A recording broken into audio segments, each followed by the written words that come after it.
We're not going to talk about nothing else but that. All right. All right. So let's get to it. So I'm not going to interrupt. So we're going to go up here. We're going to do some comments along the way. We're going to comment on everything.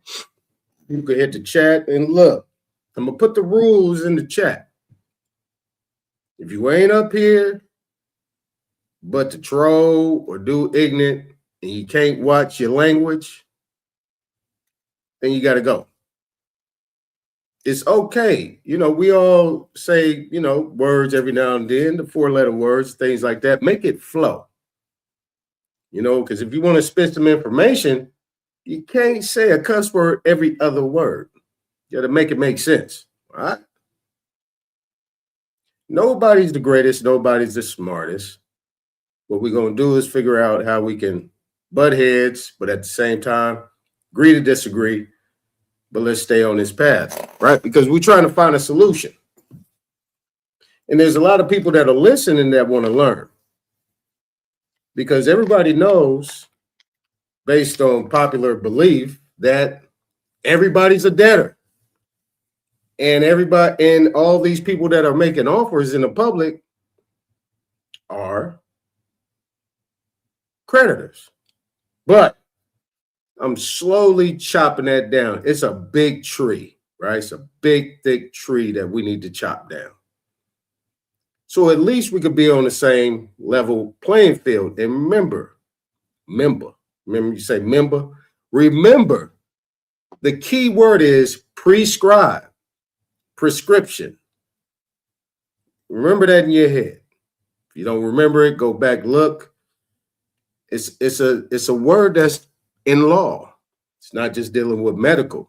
It's dealing with a lot of different things. So without further ado, we're about to get started.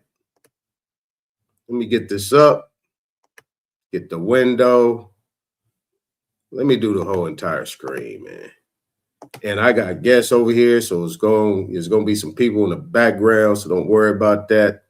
Let's just stay focused. All right. Let's get it. At any point in time, you know, when you get up here, you up here. If you want to make a comment or question about something, free to do that. This is open panel. We're gonna try to chop all this stuff down, whatever, but just try to be brief in your responses, questions, or whatever, and so we can get back to it for the sake of time, because we got a lot of things to get to. All right, so that's what we're doing. Let me go ahead.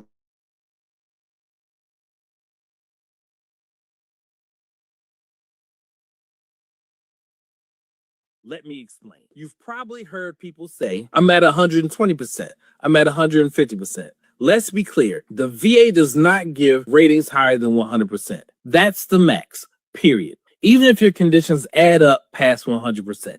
The VA uses something called VA math, and your final rating is capped at 100%. So no, you can't get 110%, 150%, 200%. That part is a myth. Here's where the confusion comes in. You can get paid more than the 100% rate, and that's through something called Special Monthly Compensation, or SMC for short. This is extra money on top of your 100% rating. SMC is for veterans with severe disabilities or unique circumstances. We're talking about things like loss of use of a limb, blindness, need for aid and attendance, being housebound. These are not standard ratings. They're additional compensation based on specific disabilities or situations. Depending on your level of SMC, a veteran can receive significantly more per month beyond the standard 100% rate. So while your rating still says 100%, your pay can be significantly higher. Now, there's another important piece here.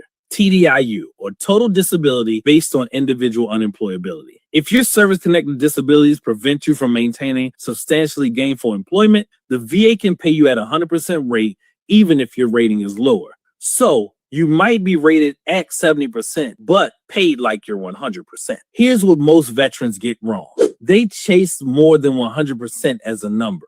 Instead, you should focus on getting to the 100% rating right away. Identify qualifying conditions for SMC, documenting severity and functional loss, building strong medical evidence, because that's how you maximize your compensation. You can check us out at vaclaimsinsider.com. Can you? All right. So the reason why I played that is because a lot of people, especially our people, are having a hard time getting approved 100%. So if you guys look at that right there, I'm going to put it back up there, but get that information. If you know anybody that got an elder that's not getting 100%, or anybody that's out, they ain't even have to be an elder. Anybody that's over 35, you know, you got your DD 214, you got everything in order, you can actually get 100%, but nobody is telling people how to get it. So check with them people, see what works, and you know, good luck, good fortune to you. All right, let's keep it going. But not enslaved or imprisoned. But when your entire name is capitalized on any document, when your name is presented on a document with the first letter of your first and last name capitalized, it represents capitis diminutia minima, which occurs when a man's family relations alone were changed. It's a minimal loss of rights. When your last name appears in capital letters, it represents capitis diminutia media, which occurs when a man loses his rights of citizenship but not his rights to liberty. This means you can be fined and penalized but not enslaved or imprisoned. But when your entire name is capitalized on any document, it represents capitis diminutia maxima, which states that a man's condition changes from freedom to bondage.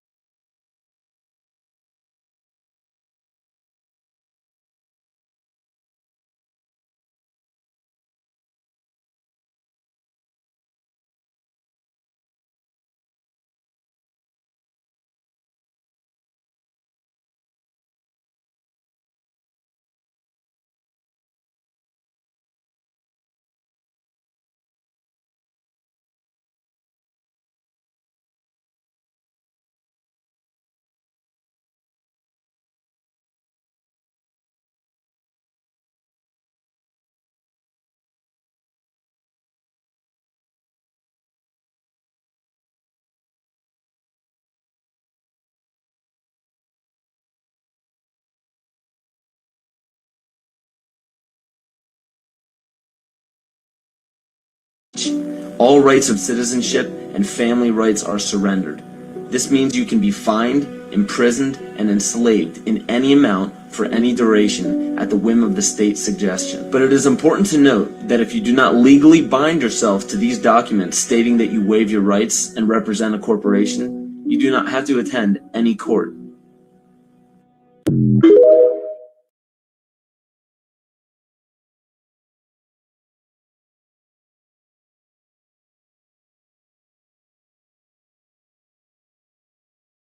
We're going to come back just a little bit. Let's come back here. You guys listen to this closely. Now, this is something that I'm all familiar with, but I want to play it back for you guys so you guys can get it, okay? States that a man's condition changes from freedom to bondage. All rights of citizenship and family rights are surrendered. This means you can be fined, imprisoned, and enslaved in any amount for any duration at the whim of the state's suggestion. But it is important to note that if you do not legally bind yourself to these documents stating that you waive your rights and represent a corporation, you do not have to attend any court. All right. I'm off mute. Yeah. All right. So what we're going to do right here, we're going to go over here to in rem, right? So let's see.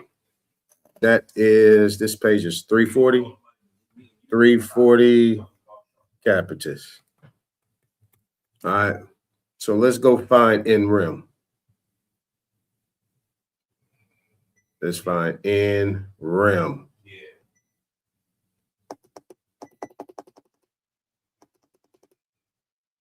All right, let's go in rem, in rem, in rem, in rem, in rem. There we go. Right there. In rem. Okay. So in rem, just real quick, a technical term used to designate proceedings or action instituted against the thing, in contradistinction to personal actions, which are said to be in personam. Okay, so in persona means a natural person or in one's rightful person, what they would consider to be person in that thing. That means you're in your rightful place, in your rightful capacity. It's the same thing as sui juris. That's SUI space JURIS, which means of one's own account, competent. Remember, we was talking about competency, credibility, credible, credit, all those things fall in the same line. Okay? So just keep that in mind. What we're going to do, that's 976. That's 976 in rem. All right, keeping that right there. Let's go back to the videos. Let's move forward. So you sign that promissory note, go back and look at it, one signature. They take that to the window of the Federal Reserve and they say, hello, Mr. Federal Reserve, here's a note. And then they go, tick, tick, tick, tick, tick, and then they transfer air or they populate with a magic money machine that creates just issues payments. Credits, ding, ding, ding, ding. And all that goes into your account. The bank then does a journal entry onto the balance sheet. And they take your home now and they add it to their balance sheet as an asset, which means they now own your home. But you've always thought, well, of course they own my home because my home is the collateral. Oh, no, it's not. It's the promissory note. The home is absolutely not your collateral. So they have been doing this to enslave us. And they are creating the homeless problem. When I talk to homeless people, they are pushed out by the deputy county sheriff office. So you sign that promissory note, go back and look. Okay. Where's the remote? We're going to go back to it. The promissory note. Right. The home is absolutely not your collateral. So they have been doing this to enslave us. And they are creating the homeless problem. When I talk to homeless people, they are pushed out by the deputy county sheriff office.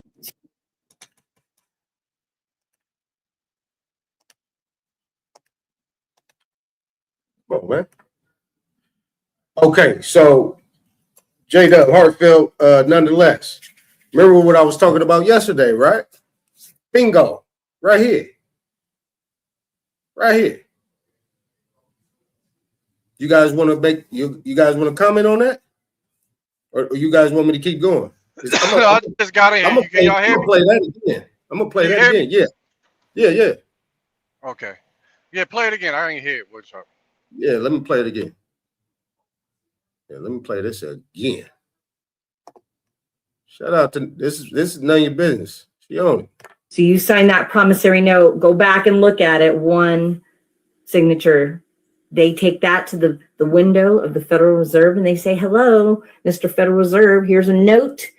And then they go, tick, tick, tick, tick, tick, and then they transfer air or they populate with a magic money machine that creates just issues payments. Credits, ding, ding, ding, ding. And all that goes into your account. The bank then does a journal entry onto the balance sheet. And they take your home now and they add it to their balance sheet as an asset, which means they now own your home. But you've always thought, well, of course they own my home because my home is the collateral. Oh, no, it's not. It's the promissory note. Isn't that what I said yesterday, J-Dub? What did I say? Did I say that? That's what I said. Yes, sir. The home is absolutely not your collateral. So they have been doing this to enslave us, and they are creating the homeless problem. When I When I talk to homeless people, they are pushed out by the deputy county sheriff office. So Now, all right, let me shut up because I'm ready to bubble. Go ahead. What you got, None? No, but that's the same thing as I think we say it different ways, because when you learn how they're trading real estate, they're trading it through paperwork. So a lot of people are, for some reason, are saying things negatively about the paperwork, but the paperwork is a simple process. It's an easier process once you learn it, and we're going it, but a lot of our people want to go the difficult route, which you can do, but why do it difficult when they doing it easy like this? All they doing is trading notes, transferring responsibility from one person to another, selling documents. Now you have controlling interest over the property, instead of you going doing all this stuff, getting a trust, doing this, doing that, which is not no problem, but they're not even going that route. They're doing it easy. You know what I mean? What they're doing is, you got two sides of the ledger, right? Because I heard you undergoing the gap today, right? We thinking that the Federal Reserve notes is on the positive side of the ledger, when it's not. That's the negative side of the ledger, for real, for real. But in the public, it looks like you're getting money. You see dudes with the money phones and all this stuff. That's negative. That's negative equity right there. Anytime you holding Federal Reserve notes, that's negative. They can look at your video and say, "Oh, we need to tax this fool. He holding our debt notes." You see what I'm saying? But when you do what you was talking about yesterday, you're solving a problem and acting competent over your estate. You're saying, we're about to cancel this debt right now because that's what was promised to me. You feel me? We about to nip this in the bud right now. That way they can't sell the debt and then monetize your labor, and you slaving over repaying the debt that you didn't have to pay for in the first place if you had just did the process one when you signed for the note. You're eliminating all that shit. Yeah. See, that's what and that's what is considered to be rocket science for people, right? Yeah, but it's simple, you know what I mean, to us. But the other people, they want to say, "Oh, you got to show us. You got to do." I'm like, dude, you fool. Do not talk to me. You know what I mean? Because this is why I appreciate what you're doing, right, Coach? Thank you. Because look, I gotta look at it from your eyes. You're a coach, right? You know so I'm like, okay, he's coaching people because you see the potential in people, but you know they ain't gonna go out there and be Barry Bonds right from the jump street. You know what I'm saying? That's right. You gotta like, all right, train their eyes, hit off the tee. You know what I'm saying? First. And you know this person is going to be great, but you got people like, put me in, coach. Like, man, you're not ready. You know what I'm saying? You just telling people you're not ready, and they don't believe you, and they get struck out. You know what I mean? Looking like a fool out there. But so I understand what you're doing. Go ahead, bro. I'm sorry. Go ahead.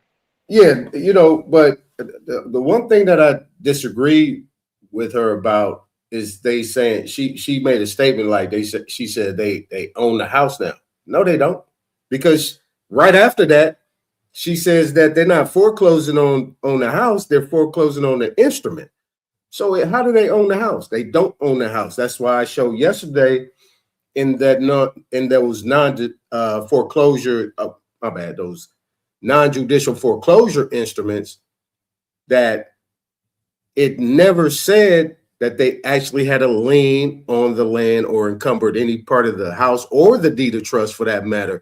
On top of that, in the preliminary title report, Schedule A, it says that whoever that name was is the owner has an estate in interest in the land. So an estate was already created within that whole spectrum. And I'm gonna bring that back up. I like to have a nice conversation just on that language right there, because it says estate or interest in the land. You know what I'm saying? But this is where she kind of she got a little bit excited and she was kind of going a little bit extra. But I want to also follow up after what she said Right. to what Jerome Powell said. Let me well, I want to build on what you were just saying. It's a guy. I don't know if he's online. I remember when he was alive. You know, we was kind of studying him. Me, Libra, son, a couple other guys. It wasn't that many of us, but he's very interesting, and he has a great teaching method. I don't know if anybody heard of David Wynn Miller, right? Yeah. So you heard of him, right? I'm pretty sure. I'll be surprised if you didn't. But anyway, he was teaching parsed syntax language, saying the English language is illegal because you're putting a negative in front of a verb. He kind of breaks down how how illegal contracts are, right? Because they're saying one thing, and in proper language, the meaning doesn't change whether you read it forward or backwards, even in a contract. But to your point, he was talking about a time he was in court arguing about his mortgage, right? So he went to the mortgage company. They was in court with him, right? And he was like, okay, who owns this? Well, blase, blah, blah. Technically, just like the lady was saying, that the bank owned the mortgage. He was like, okay, well, if you own the mortgage, then making me a tenant, then you owe me for the labor for all the upkeep and living in the home and operating in security on your property. He said, I can send you a bill for all the upkeep and me watching your property then. And he made it and it was worth in what he was saying was, I'm gonna send you what's it called? Doing the mechanics lien on the property, and it was more than what they were saying the property was worth. Right. Right. You know what I'm saying? So he shut them right on up with that. And he's right. Because if they're the owner, then they owe you for the upkeep for your labor on their property. Yeah. You know what I'm saying? So they can't make that argument, but a lot of people don't think that in those terms. That was just a thinking man's way to do it. That ain't up somebody teach you. You just think your way out of stuff. Yeah, but that, yeah, that was tried. And they actually worked that shit. They worked way around it to where they still sold it. This is what I'm saying. Like what she was saying was cold. Because I know somebody that put an $8 million mechanics lien on the house based on them being there for so long. Whole accounting, everything. Property taxes, upkeep, everything, so on and so forth. Let's say it's for like 40 years. Man, I'm gonna put 8 million on it, right? After they did what she said, right? They used the deputy sheriff to come out there and bring them people out here to force them out. You do all the extra stuff, and then you let it sit for a minute. And low key, they're tongue in cheek, they're utilizing HUD, FHA. They're utilizing HUD. It makes it a HUD property, so that way they can circumvent out here what they call it's called Senate Bill 1090, right? It's a Senate Bill 1090 where HUD, it says that in order for, LLC investments not to be circumventing, making a monopoly of these foreclosures, you can sell it to these other people, but they bringing these foreigners in here. This is what they was doing in California. This is what they're doing in California. But that aside, they still sold the house after the fake foreclosure. They still sold the house and never paid off the mechanics lien. You see what I'm saying?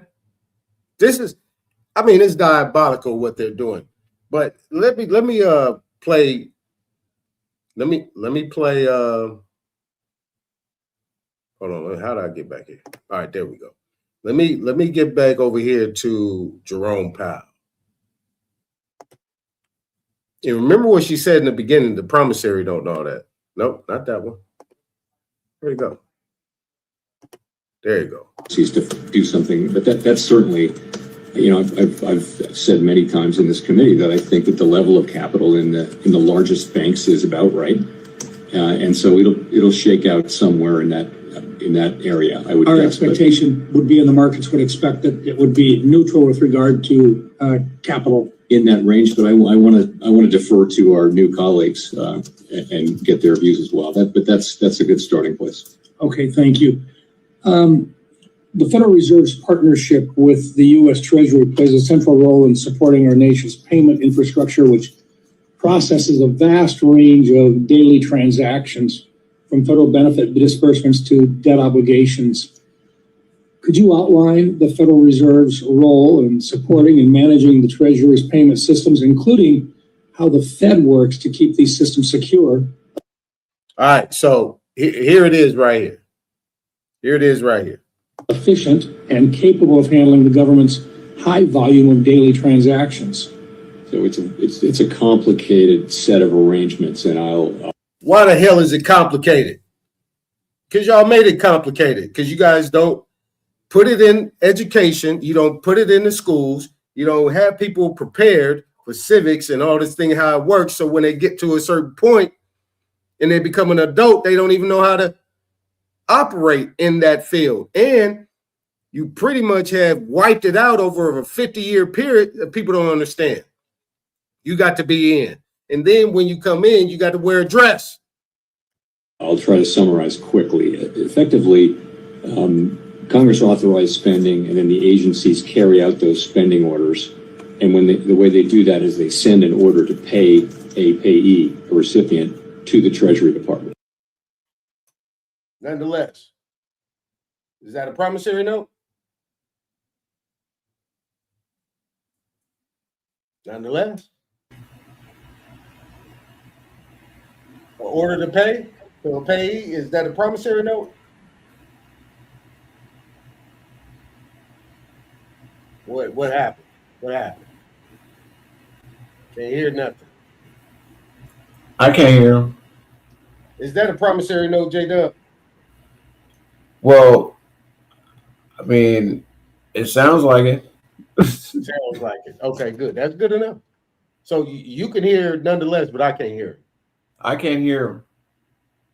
Okay, but that'll be a form of a bill of exchange, right? Everything that we been going over and all that, what we see every day, that'll be considered a bill of exchange, negotiable instrument, promise to pay, right? But but you know, the part when he says, in order, it's going to the payee. Your trust is supposed to be that payee. Right. Hey, bingo. Okay, good. Good. Let's continue. Upstream, before it gets to the Fed, all of these decisions are made about, is this an appropriate order? Is this payee on the don't pay list and all those things? Once all of that is set, it comes to the Fed, and by that I mean 4 or so of the reserve banks. We actually make the payment. We take the money out of the Treasury General account and we make the payment. We make no judgments whatsoever. Those are all made upstream from us, and we are in fact the fiscal agent of the Treasury. Confirm for me today, is the system safe today? I believe it is, and I will tell you, we are very strongly committed to the integrity, efficacy, resilience, and all those things of this system. And people do depend on this in a big way, and we're committed to that. One last question for you, sir. The failure of Silicon Valley Bank, and the chairman brought this up. At the other banking agencies. All right. Now let's go back to this lady and this brother. No, my bad. Let's go back to this guy and this girl. You sign that promissory note, go back and look at it, one signature. They take that to the window of the Federal Reserve and they say, hello, Mr. Federal Reserve, here's a note. And then they go, tick, tick, tick, tick, tick, and then they transfer air or they populate with a magic money machine that creates just issues payments. Credits, ding, ding, ding, ding. And all that goes into your account. The bank then does a journal entry onto the balance sheet. And they take your home now and they add it to their balance sheet. All right. So So under the circumstances, right? Right? Max V, what's going on, bro? So Sister Jackie Brown, finally you showed up, huh? You ready to get some education? You took a break from the rigmarole? All right, so look, under the circumstances, right? So let's go ahead and let's do a comparison and contrast. She's saying it right now that it's fictional. She's saying out of thin air type thing. But what Jerome Powell said is kind of like the opposite. It might seem like it's out of thin air, but it's actually things being transferred. And the Federal Reserve is acting as a fiscal agent. And then your national associations are your conduit or your transmitting utility to create the funds. Where am I? Am I in the ballpark? Yes, sir.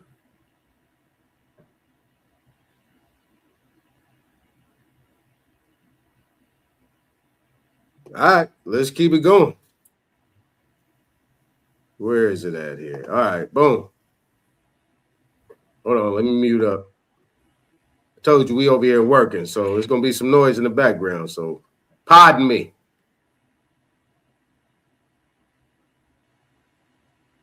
When Congress used the term not subject to any foreign power in the Civil Rights Act of 1866, it rejected the British conception of allegiance. Senator Trumbull explained that subject to the jurisdiction thereof in the clause means not owing allegiance to anybody else. And in 1884, this court recognized that subject to the jurisdiction means owing direct and immediate allegiance. When Congress used the term not subject to any foreign power in the Civil Rights Act of 1866, it rejected the British conception of allegiance. Senator Trumbull explained that subject to the jurisdiction thereof in the clause means not owing allegiance to anybody else. And in 1884, this court recognized that subject to the jurisdiction means owing direct and immediate allegiance. When Congress used the term All right, why did I implement this into what we're talking about, right? Subject to the jurisdiction of. Being subject to the jurisdiction of, or let's use the word subscribe to the jurisdiction of. That means if you're subscribing to something, meaning that you actually sign and agree to participate knowingly, credible, with consent, competent, meeting of the minds. So in the circumstances of, let's say, we have this situation where we're talking about in regards to these transactions, right? You want to call consumer credit transactions. Make a note, consumer credit transaction, retail installment sales transactions. Contracts, promises to pay. If there's no meeting of the minds, that makes it not consent. That makes it not subject to. It's based on the presumption and an assumption of what it is. At the end of the day, you can reverse that. Now, that situation right there, what we was talking about, what we was just listening to, dealt with the Birthright Citizenship Act, and it was also talking about the Indians.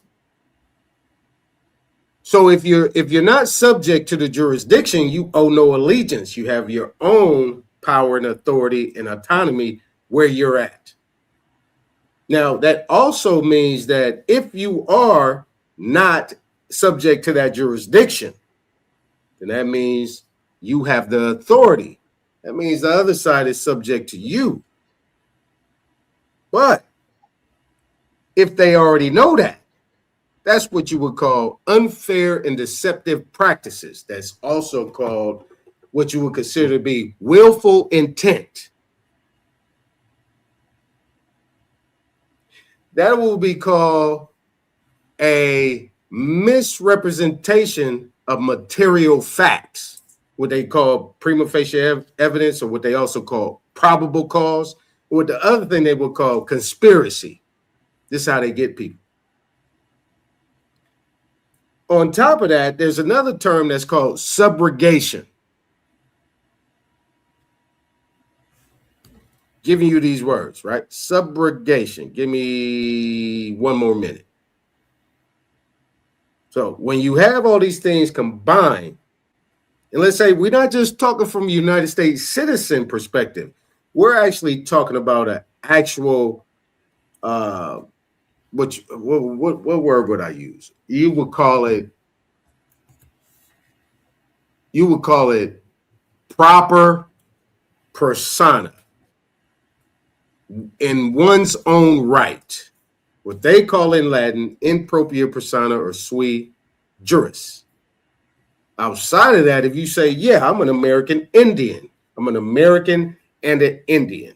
I'm an American, meaning that I am one of the first from time immemorial. I'm an Indian, which is my political status that is dealing with the United States. In my relationship to the United States as an American, I am to be called an Indian, not because they did it, it's because I prescribed it to them. I gave them the order. Power. You understand? This is where it's supposed to be. Now, if you're not subject to the jurisdiction thereof, why show up? Let them come to you. Now, if you decide to come and you say, hey, well, I'm just here by special visitation or special appearance. Hey, I need to know what's going on. What's going on here? Right? So we just get that straight. It all ties together if you're talking about repair, restore, reparations, restoration, restitution, all the different aspects of what it is. In order to make a claim, you must be what? A real party in interest. And you have to have been injured. So it works both ways, okay? It works both ways. So let's move forward on this because we have this right here. I skipped over it. Let's deal with this. Which cases Wait a minute. All right, make sure. support those claims? And if you don't say that, if you don't tell the judge, I have this right because it says it in this case, blah blah blah versus blah blah blah, then the court, it won't recognize or claim that I have rights because of the Constitution. The Constitution doesn't apply to U.S. citizens. The Constitution only applies to white state citizens. If you're not a white state citizen, right, your status, if you're not a white state citizen, the Constitution does not apply to you. So you have to work as if you're a U.S. citizen. Now, let's come over here. This is called incorporation doctrine. Let me see if I can blow it up just a little bit and slide it. All right. This is called the incorporation doctrine. If anybody knows, this is Cornell Law School. This term actually comes into place. After this, I'm going to bring up what is called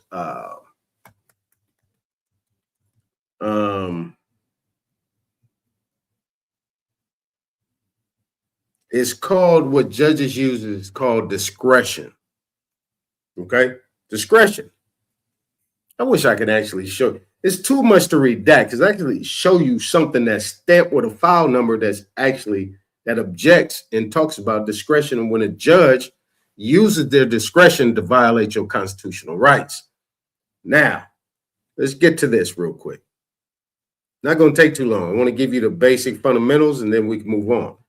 The incorporation doctrine is a constitutional doctrine through which parts of the first 10 amendments of the United States Constitution, known as the Bill of Rights, are made applicable to the states through the due process clause of the 14th Amendment. Incorporation applies both substantively and procedurally.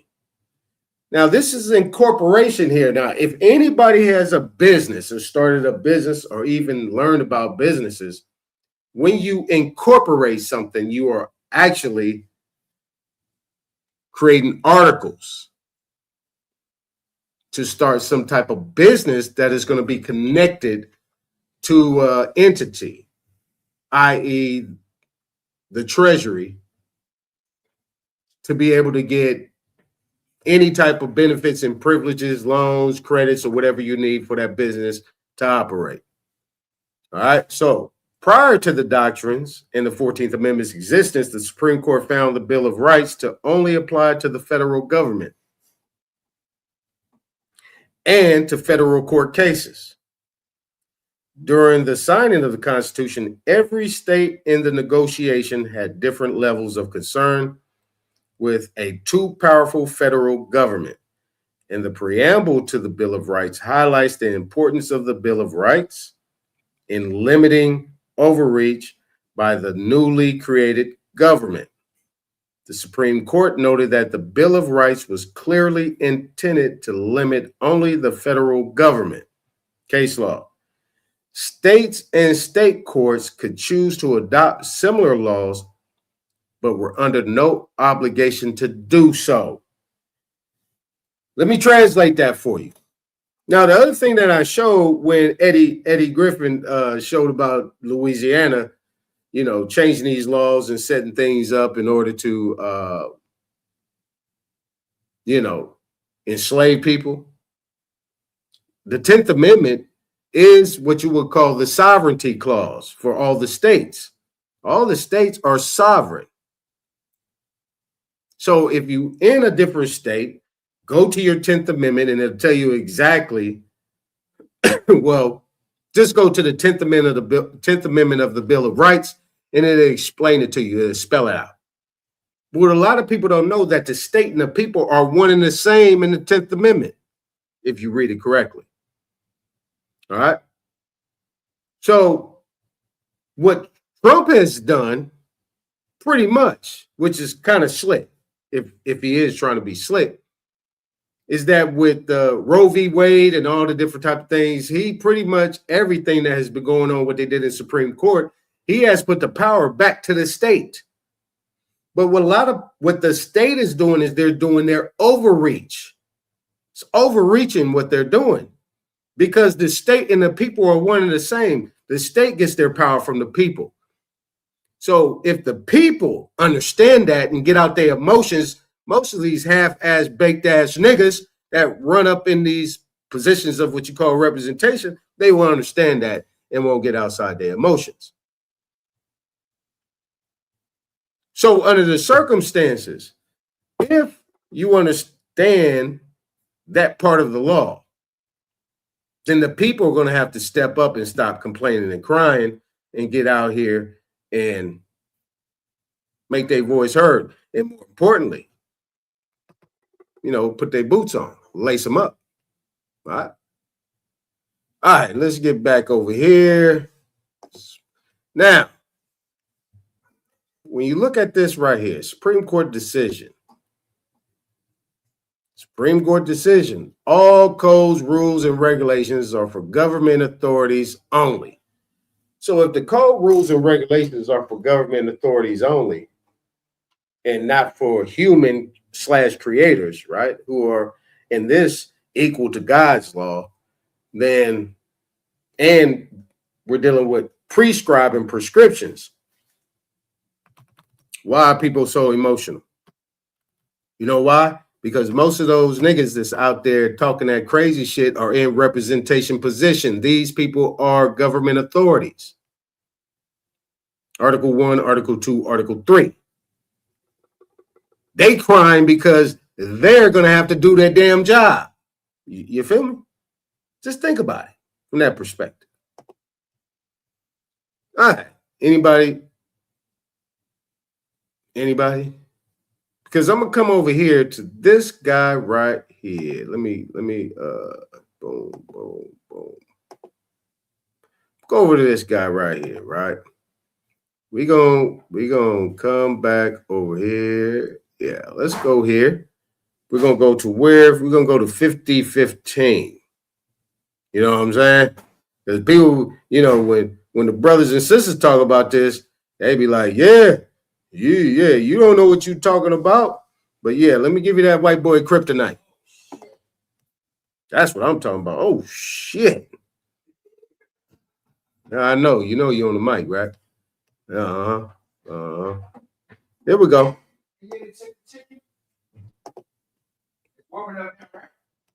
Excuse me, sir. Sir. Sir.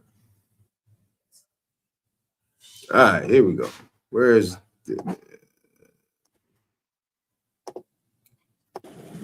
with the SESTA QV. First of all, we have a PCT, Public Charitable Trust, an umbrella. There's 337 million little CQVs, SESTA QV trusts, one for each of us, right? In this country. Say that one more time.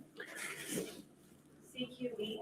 Yeah, every individual in the United States and in most countries of the world have a SESTA QV trust. And we have this CQV. And here's what happens, and this is incredibly important. Y'all know basic accounting? What is that? It's a balance sheet, right? A balance sheet. It's got debits and credits.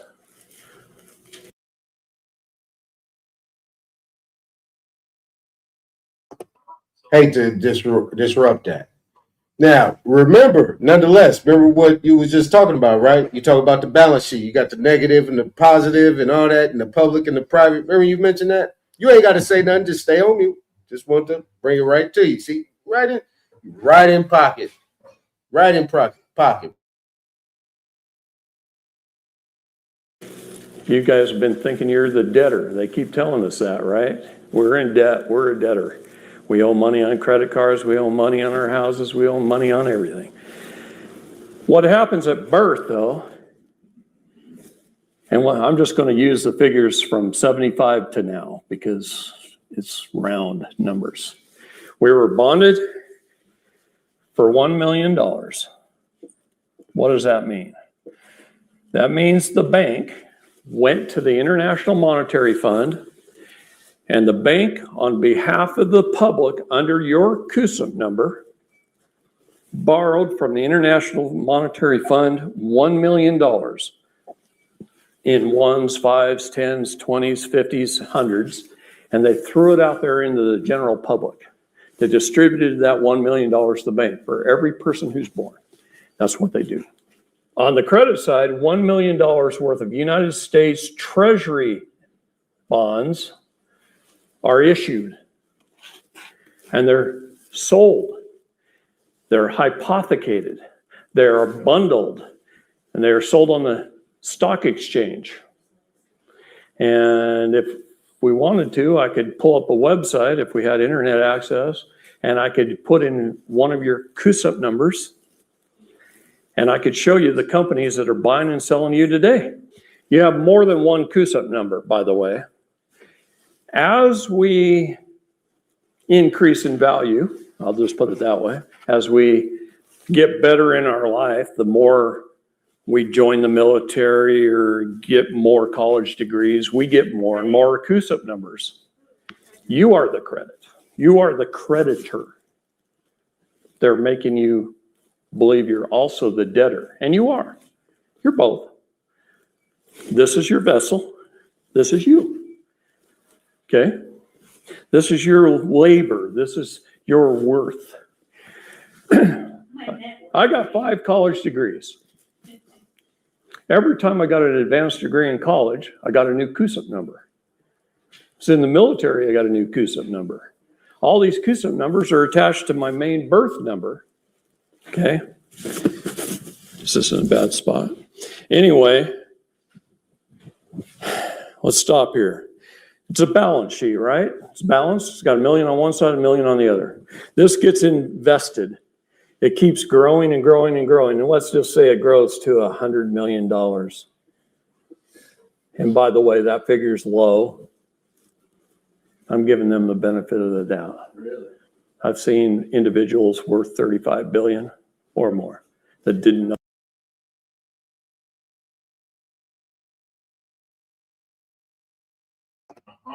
What's up, Nadi? Y'all good? Y'all want to comment? What's happening? Y'all want me to keep going? Oh, Hey, it's open. Y'all can jump in anytime. You can tell me to stop, do whatever. Right. You can keep going. Keep going. All right. I don't disagree with nothing the man saying. All right. Let's get it. Let's Do- get it. Hold on. Let me mute up. We do understand he's saying the creditor is you and the debtor is you too. We understand that, as in the straw man being the creditor. Yeah, that's right. Occupying both positions. That's the power. Yeah. Yeah. All right. No, they had a dime. Okay, it keeps growing and growing and growing. Our first 18 years of life, we're not spending anything. So nothing is going over here, our first 18 years. That's growing and growing and growing for 18 years, and it's being hypothecated and traded. And they've done a good job of managing it. They really have. First 18 years, it's growing and growing and growing. You're not spending anything. You're not adding anything to the debit side. Then you go get a job and you get married and you go out and you buy a house. I'm just going to use numbers. And the numbers themselves don't matter. It's the concept, okay? You buy a car or two. You buy some utilities or two over your lifetime, some medical bills, some food, whatever. They keep track of it all through your tax returns, your credit card, your bank statements. Banking is all tied into the IMF, the Federal Reserve. We got a big buildings of the bean counters called the Department of Fiscal Services, and those accountants just keep track of everything, everybody's life.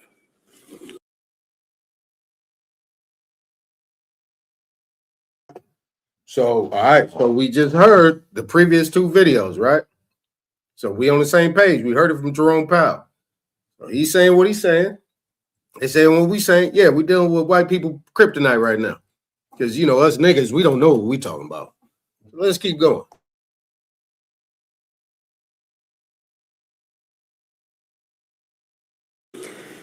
And this all starts to add up on the debit side. And this just keeps growing and growing and growing on the investment side. At some point in time, you die, and it goes through probate. They take some of this, and let's just say over your lifetime, you've spent, I'm going to round it off to $10 million. So they subtract 10 million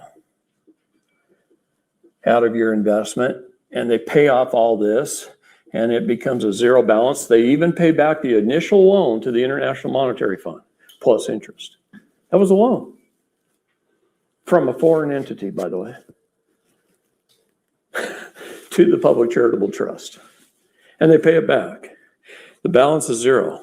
Now this has, let's just say for this discussion, has $90 million left in it. What happens to it? The Sesta Trust lives on in perpetuity forever. So it keeps going. Everyone who has ever died since 1933 is currently funding government.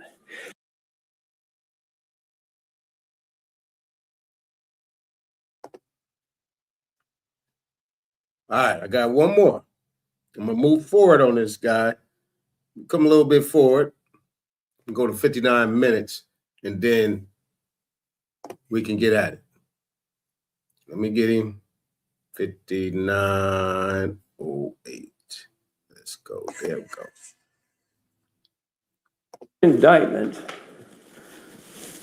Mary filled out the SF 273 form with the Department of Fiscal Services, which is called a bid bond form. She told the Department of Fiscal Services with this form to begin liquidation of this person's account because we're going to need some of it. You got to remember, they're in U.S. Treasury bonds. They're not liquid capital. They have to be sold off. That takes a little bit of time, right? So she filled out that form in this particular case in October. The trial was set for January, didn't happen until April. Upon the day of the trial, the exact day of the trial, Mary filled out the SF 274 form with the Department of Fiscal Services, which is called a performance bond, telling the Department of Fiscal Services that this person has been found guilty and they will have to perform. That's what a performance bond is. It's notifying someone that you're going to have to perform. Okay. This was supposed to take place July 13th. I pushed it to August 30th. Mary filled out the SF 275 form, which is the payment form. It's no different than a wire transfer order. It would have told the Department of Fiscal Services to wire transfer that money to the court. Now, what money am I talking about? In terms of the amount. The penal sum. So. A blue. What I've been telling you? What have I been telling y'all? The penal sum. Bloop. Shout out to Chili. Bloop. Been trying to tell y'all ain't listening. You gonna listen to this white man. You gonna listen to him. That's who you gonna listen to. Y'all gonna stop playing. Better understand what's going on here.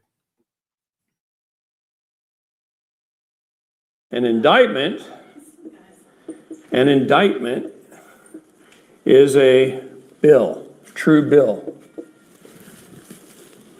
If you don't pay the bill, you're brought up on charges. You're tried for those charges. This particular case, the woman, the grandmother, had 4 felony counts of fraud. Each had a penal sum, each count had a penal sum of $2 million. That's $8 million total. In addition to that $8 million, the judge was going to receive $95,000 in what they call net retention,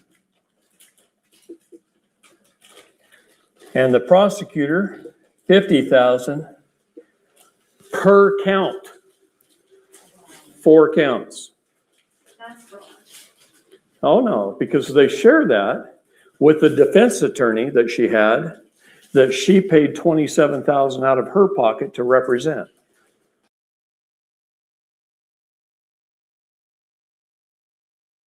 That's enough. That's enough. Yeah. Anybody? I'm gonna take a break off that. I'm gonna take a break off that. That's enough. I ain't giving y'all no more. Get it? All right. So, in so many words, believe it or not. Now, if you look at it from where that perspective is, these so-called white folks going through these issues. All right? These white folks going through these issues. So what I'm saying is that's dinner table talk for them. They talk about this every day.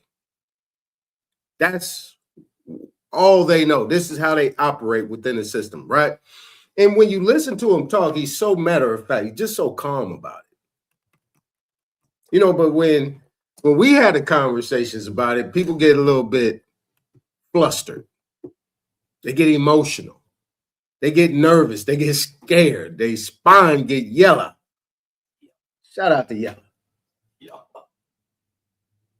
But what I'm saying is, why can't we have this conversation without all the emotions, Why can't we not have the conversations without getting to a solution? You see, it's an unfortunate thing that we have. But nevertheless, I'm going to sit back for a couple of seconds, see if anybody got anything to say. If not, I can keep going. You know, when that 1933, when that all took place, it started in Tupelo, Mississippi, where my father was born. So the Social Security Administration started with the Tennessee Valley Authority, and they flooded out all our communities and started the Great New Deal, and then they started over. And those were all these it's all connected to the Social Security Administration.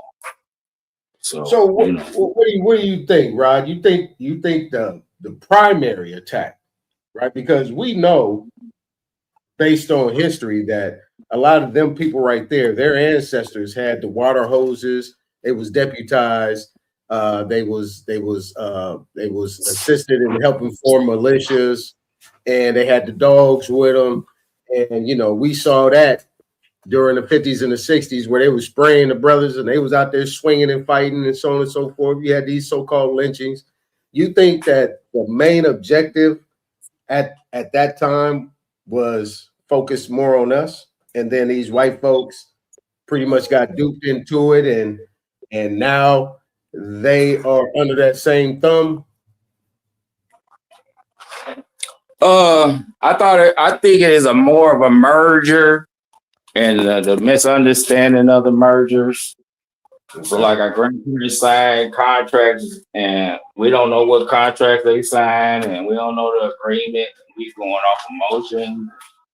We don't look at the rules and regulations. It kind of put us in a category of what we addressing. So, man, we all over the board. I think we should start with the codes and regulations and see where we at within the codes and regulation handbook for the federal law, federal. All right. I ain't really got no pushback on that right now. But let me ask you a question on that. You said people don't really understand the agreements. So my question would be, are you of the thought that our people back then, let's just say our foremothers and fathers, aunties, uncles, or whatever, knew what they was getting themselves into?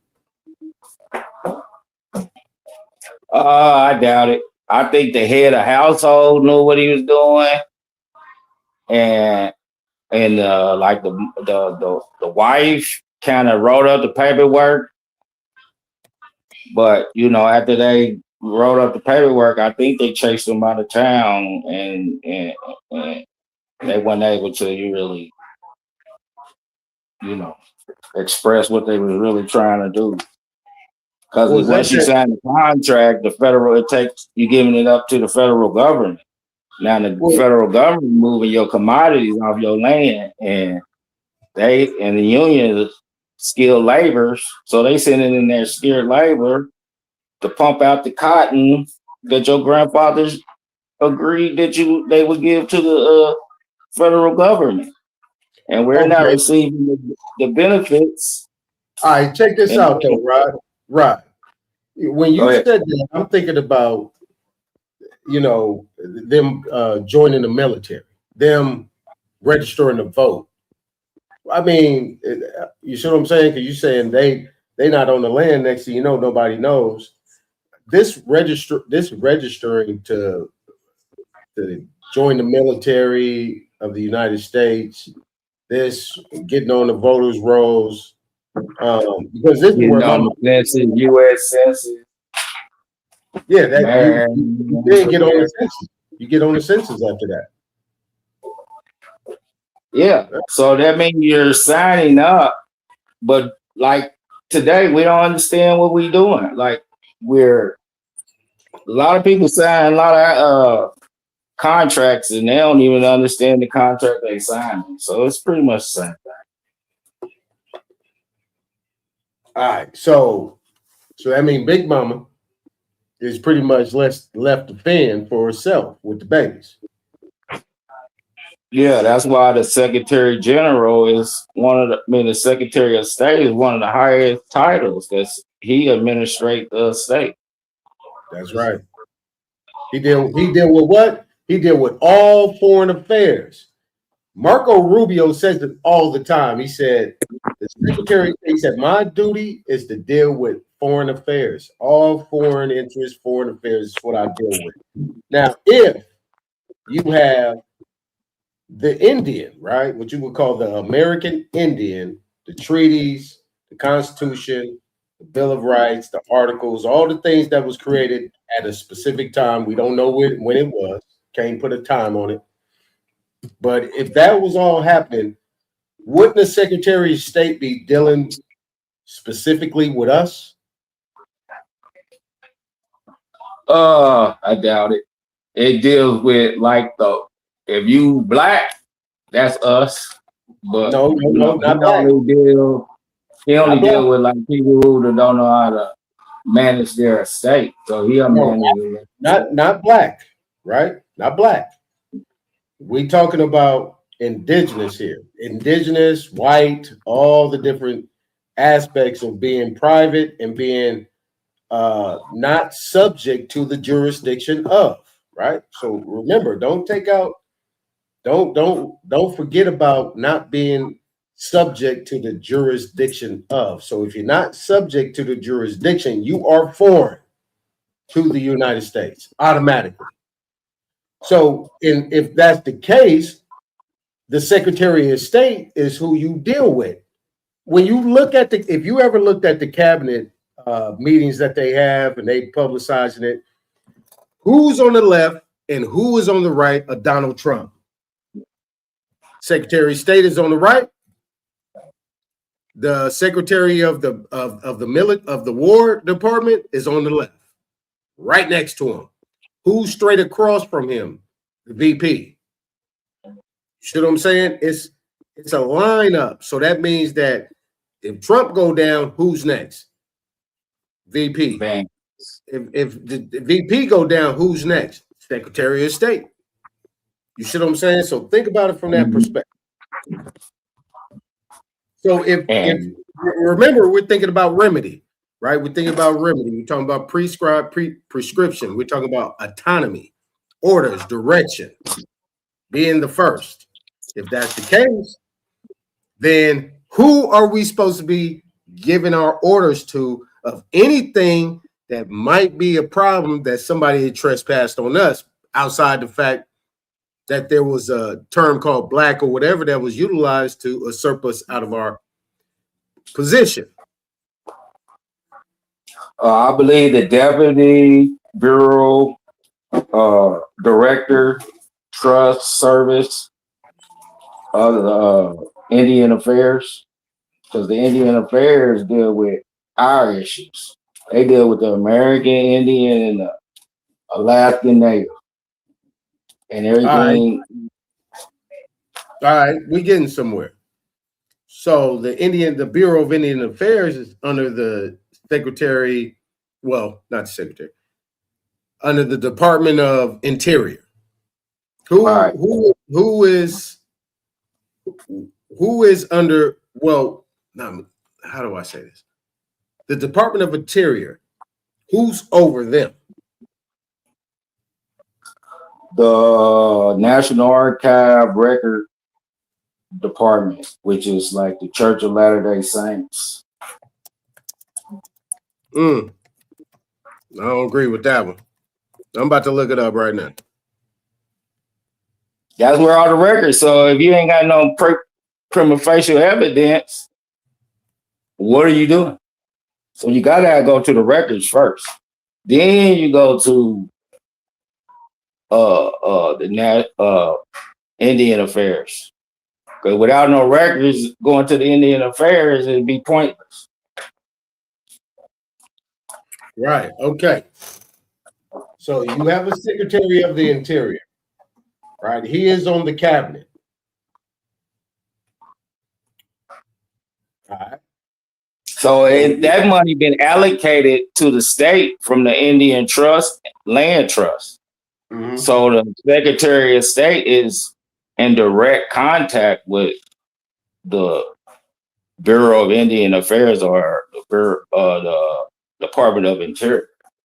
If they can't do it, if it's the funds, only thing higher than the federal government, which is the legislation, executive, and judicial branch, whatever.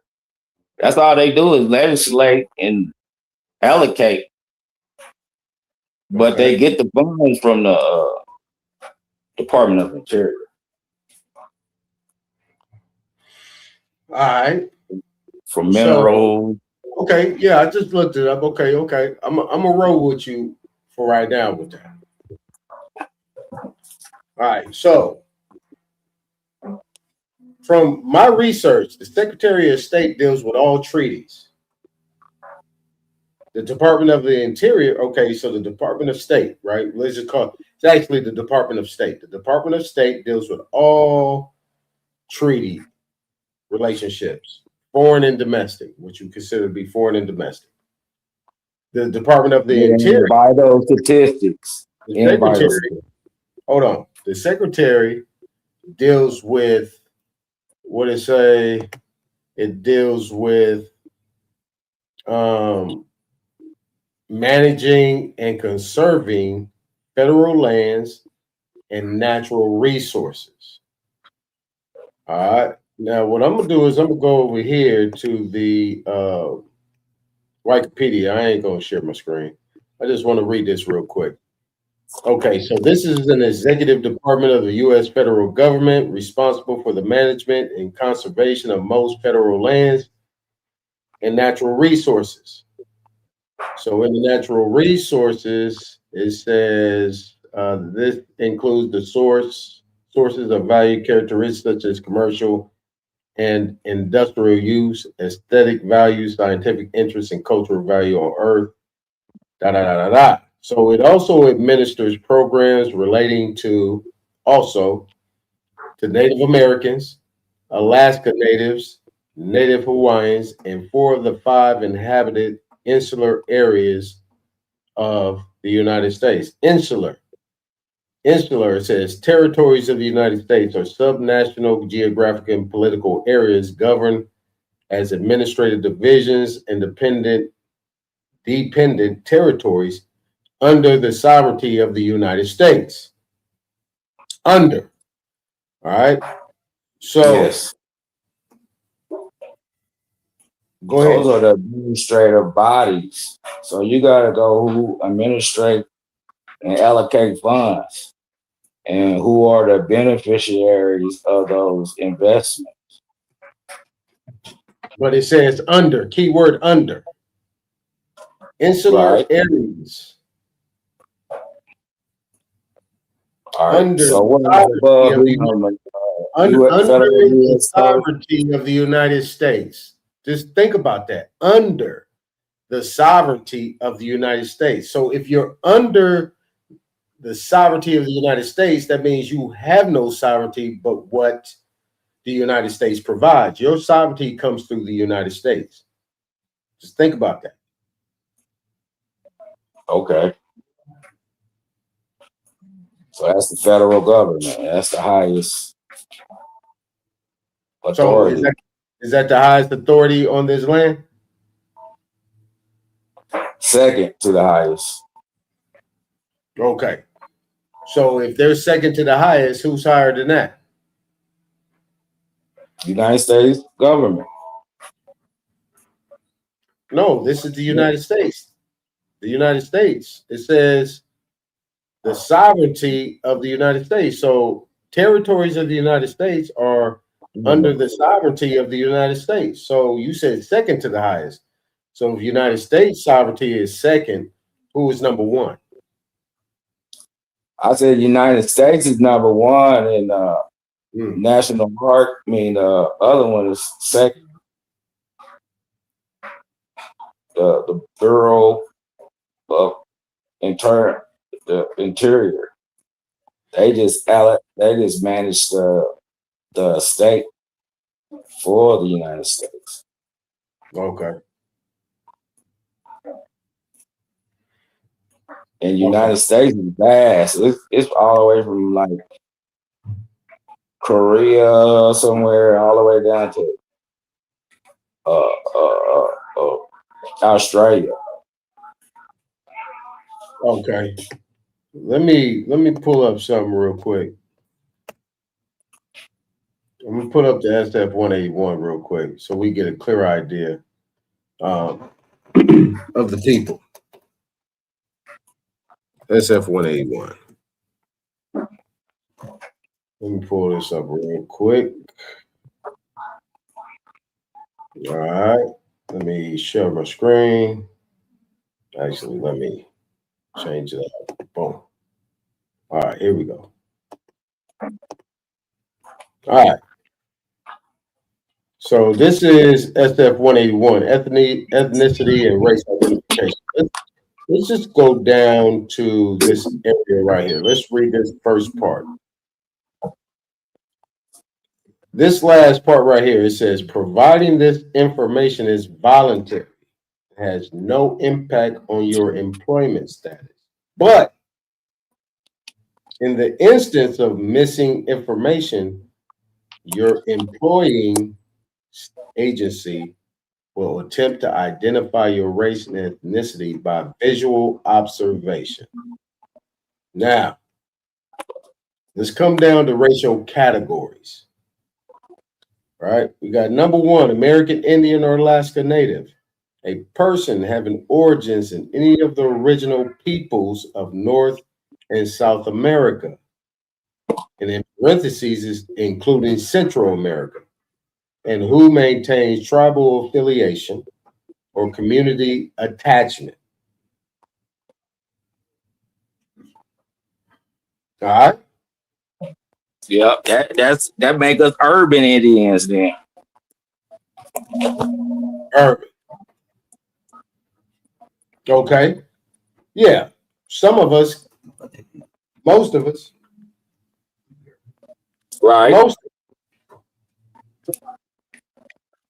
Most of us, right? Because we have been pretty much detached from what we would consider to be the actual group of people. Right? Yeah, we can pretty much say that we've been detached, but in the detachment, do we still have some type of authority or proper persona of who we are? If expressed. Yeah, vital statistics.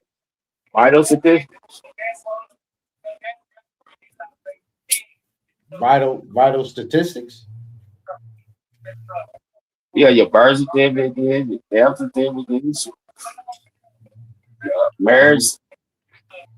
Then you trace that back to where the parents of them, and then the parents of them, and then the parents of them, and right into the territory where they displace you from. They, during the Indian removal, they move us to Oklahoma and Kansas City. Right. And okay, Kansas City is the first station. Right. Wyandotte County, where I'm from. Okay. That's what dude tried to tell me. He tried to get me to join First Nation, and I'm like, I'm Choctaw though. It's like, since I was born there and everything, and the American Indian has all kinds of Indians in him, so he can really be whatever Indian he want to be. All right. So all right. So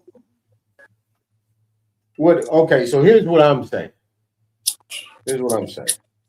Under the circumstances, right? You know, the Department of the Interior, the Department of Defense, or what they call the Department of War, the War Department now, and the Secretary of State has been split off. I'm gonna give an example in regards to the Hidalgo Treaty, right? The Hidalgo Treaty in California.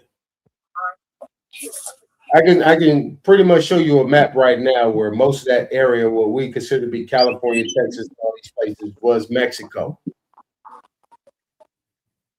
Now, what happened was in the Hidalgo Treaty, the Secretary of State came over to California, what you consider to be California today, or just that whole area, when the Hidalgo Treaty had set forth, because the Secretary of State had to come over because the war that was going on and the indigenous people, what you consider to be from the northernest part of California all the way to San Diego and pretty much Baja California as well, you know, was slaughtering people.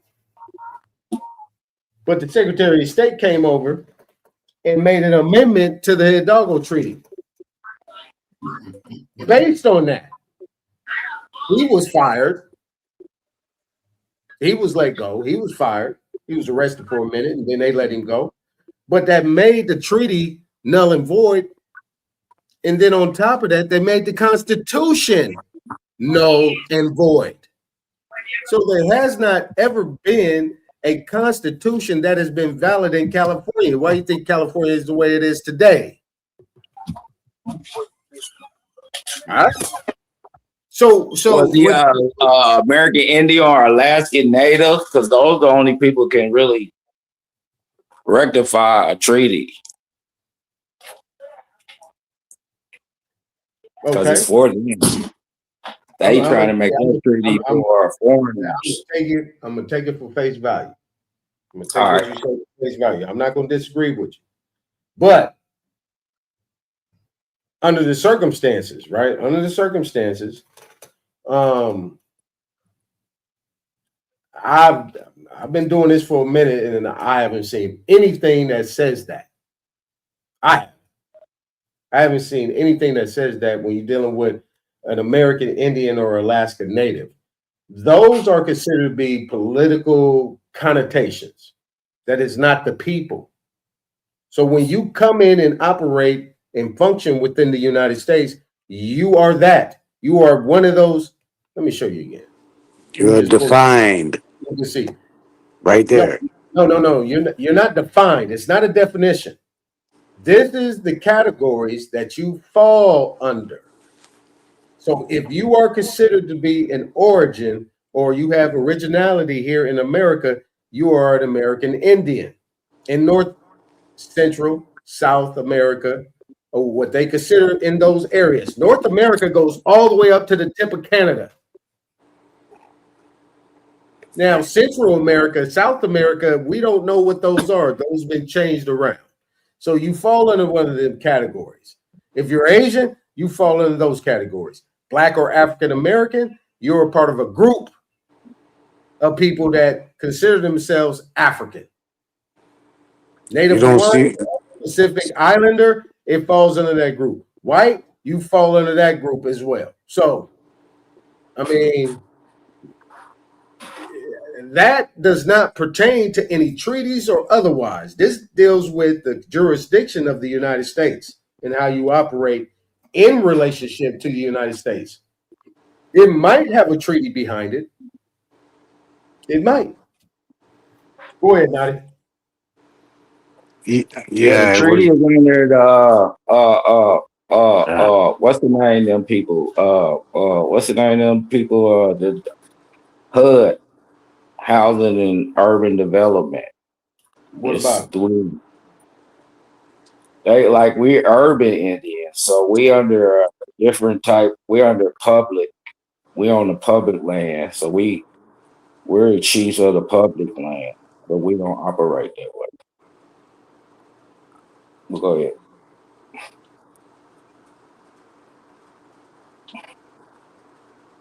Through HUD, like if you go through HUD, you can operate. You can buy apartments, projects, schools. You can implement your education. You can get church. And I got the, with American Indian, we can go to the historical. So we're not dealing with historical. We got a lot of those things where it's supposed to be, or what they say. But what I showed yesterday, FHA was prior to that. And a lot of pale skins were benefiting from FHA before HUD even got involved. HUD didn't get involved until the 60s. Before FHA came into place, the Fair Housing Administration came in place in the 30s, 1934. Now, who was in place? So like now the project supposed to be for white folks. And when they came in the 60s, that's when Martin Luther King did that agreement with the Rockefellers in our retirement probate shit. And they took us out of our historical districts and put us in the project. So they like reverse traded us. All right, I'm gonna reserve my response to that because that actually deals with what they were doing, and what they're doing right now is they're trying to appeal to the youth and pull them into it because the elders wasn't going for it back then. The elders wasn't going for it back then, so they had to get with the youth. Go ahead, Nadi.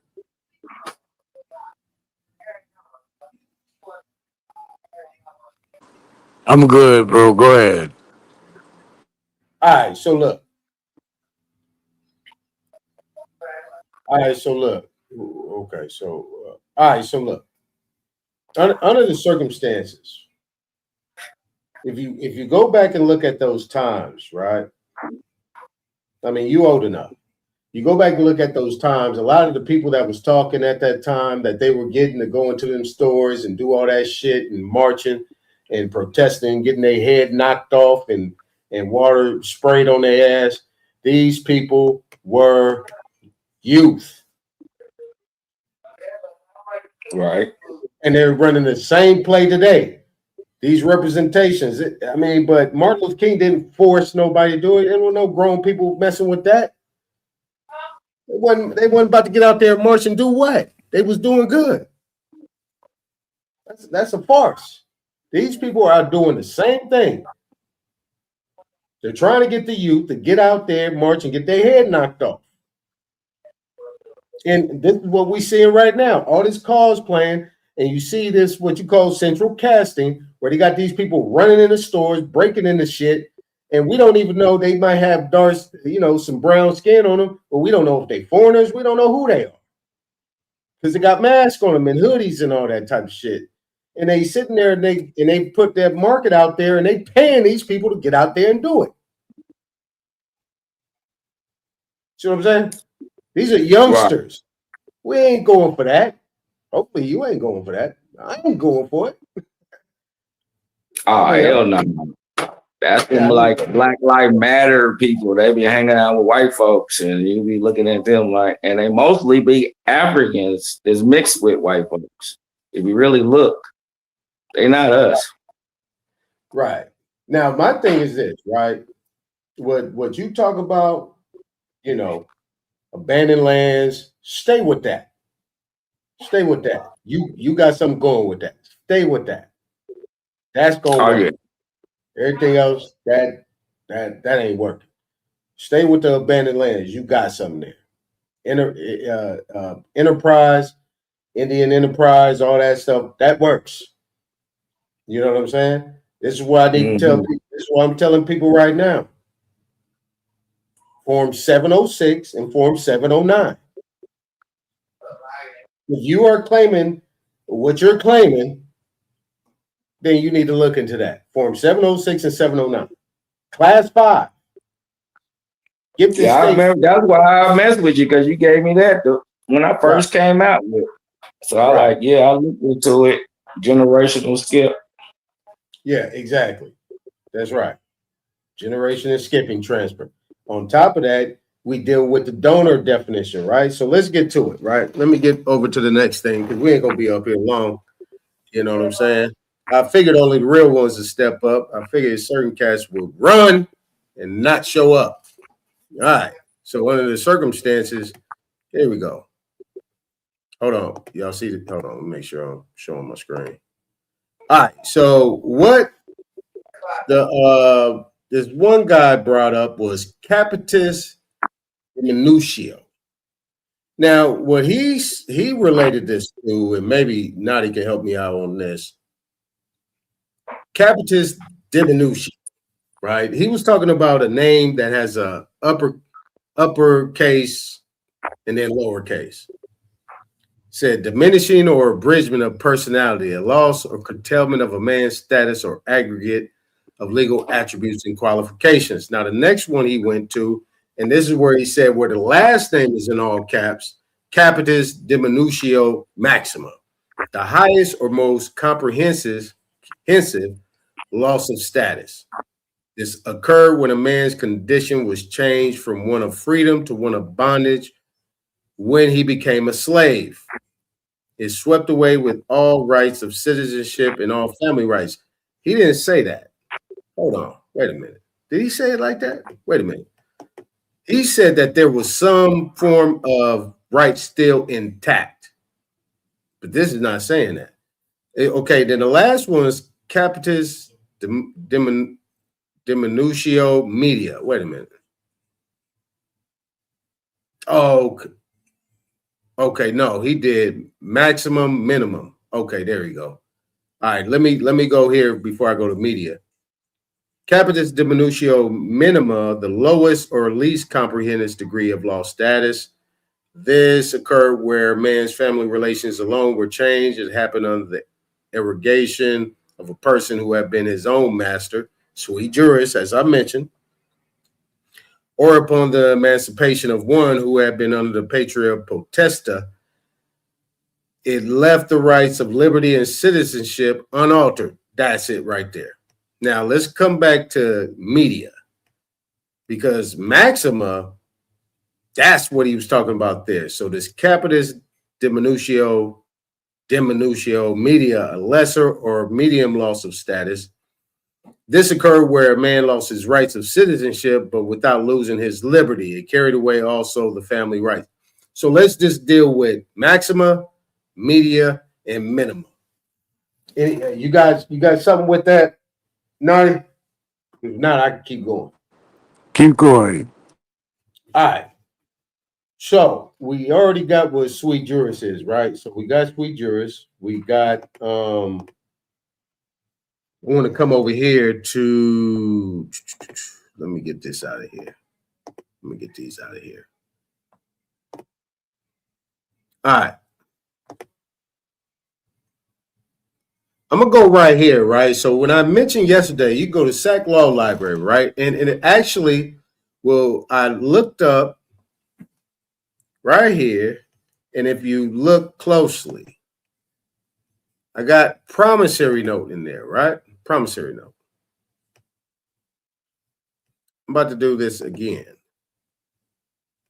Now, been looking up promissory note, right? There it is. Promissory note. What does it say? Promissory note. See also deed of trust. Now, if we're going to go over here to deed of trust, let's pull up the doc. Let's pull it up. Open. Open up. Now what we're going to do is we're going to zoom in real quick, right? We're going to zoom in. Promissory note secured by deed of trust. So your deed of trust on your house, because we're going to stay on houses, land. Your deed of trust is a promissory note.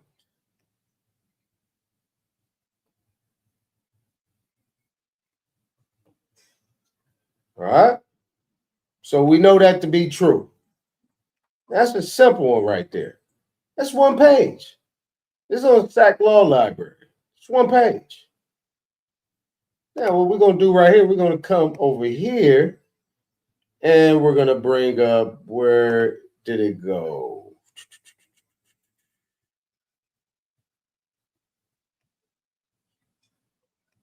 Where did it go? All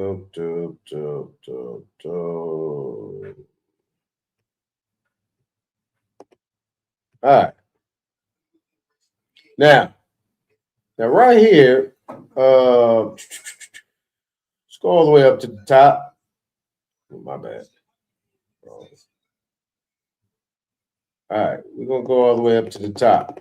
Remember, people, I showed you a preliminary title report. This is what you get. Now, we're going to talk about right here, right? Remember, I said right here, here's the information. This is what you see on your title report. And this is what you get. This is what it shows. It's in the records. The estate or interest in the land hereafter described or referred to covered by this report is a fee. I showed yesterday a fee is equal to fee simple. In contradiction to allodium, right? But allodial title, fee simple, and the estate. Right on top of that, this title said the estate or interest at the date hereof is vested in that name. The land. The title to said estate or interest. So your estate, your interest in that land. Now, nevertheless, you don't have the land patent or you don't have the proper conveyance of not conveyance, but what do they call it? Instead of a property description, they have another term for it, where you get a land survey, where you get the meets and bounds, the degrees below and above, below the ground, above the in the air. Right? You have that right there. On top of that, when we come all the way back to the end of what we consider to be the declaration, right? Because all these documents right here are considered to be non-foreclosure instruments.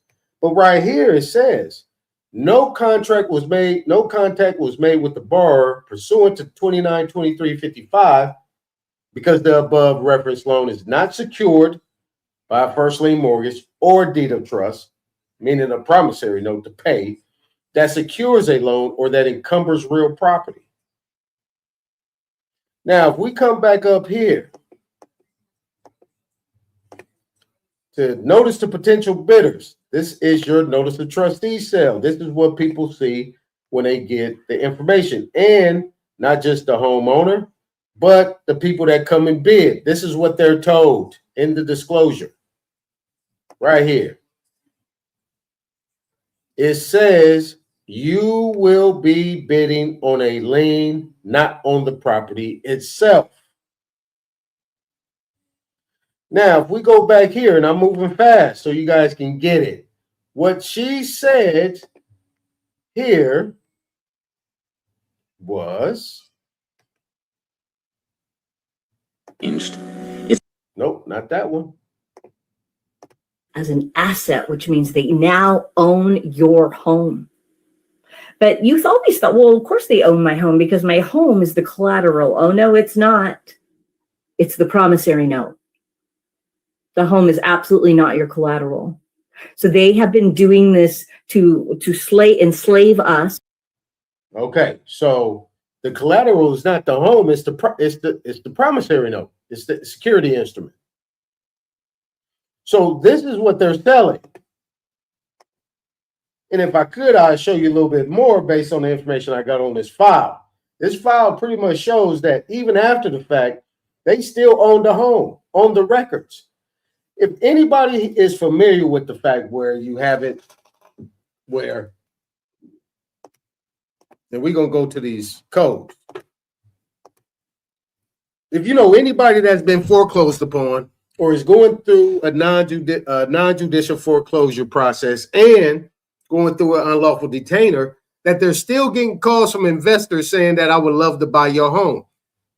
At the same time, people are getting letters in the mail saying, I would love to buy your home. I see your loan is in foreclosure. Now, let's go over here to 29. Let me tell you the whole breakdown. Now, this is California here. It's just California. 292355, right? This is 2025, 29. This is mortgages. 292355. Let me read. Hold on. Let me close this. I got this glare on it. Let me read this. Okay, so the declaration, and I'm moving fast. Let's come back here. Okay, so this declaration of mortgage, this is the fourth page on the notice of default and election to sale on a deed of trust. I took the other pages off because this is most important. This is a declaration under 2923.55C. All right. Now, under the circumstance here, what we have, let's go straight to C.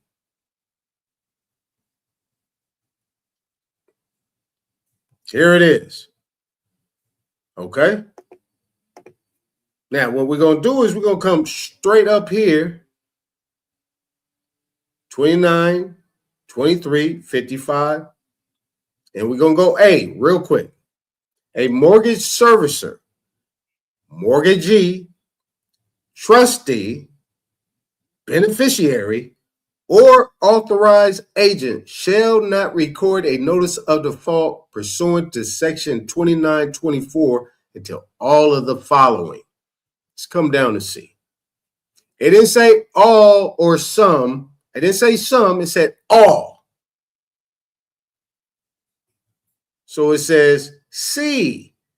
A notice of default recorded pursuant to section 2924 shall include a declaration that the mortgage servicer has contacted the borrower.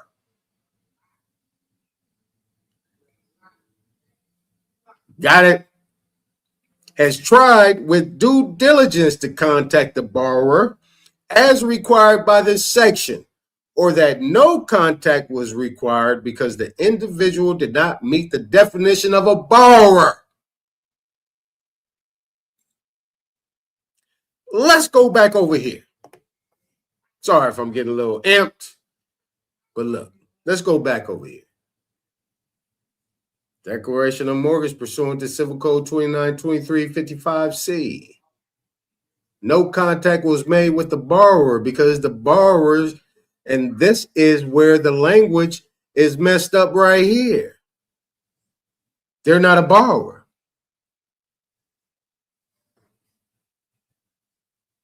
So if no contact was made with the borrower, because the borrower, the so-called alleged borrower, is not a borrower pursuant to California Civil Code 2923.55. That's what should be in there. But here's the deception in the language here.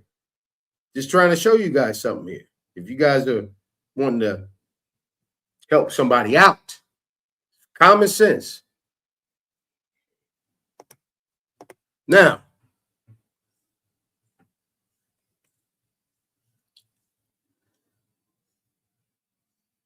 it says pursuant to subdivision C of 2920.5.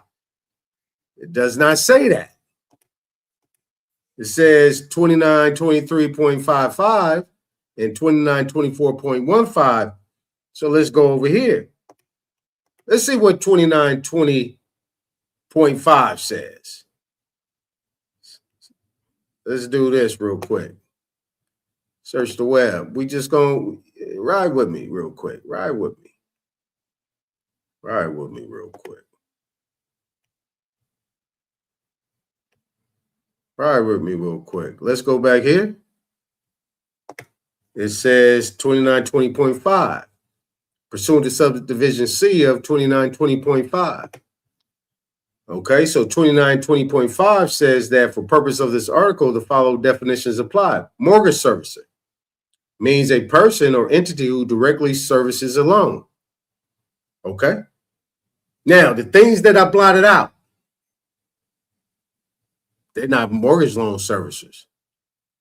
B, foreclosure prevention alternative means a first lien loan modification or another available loss mitigation option.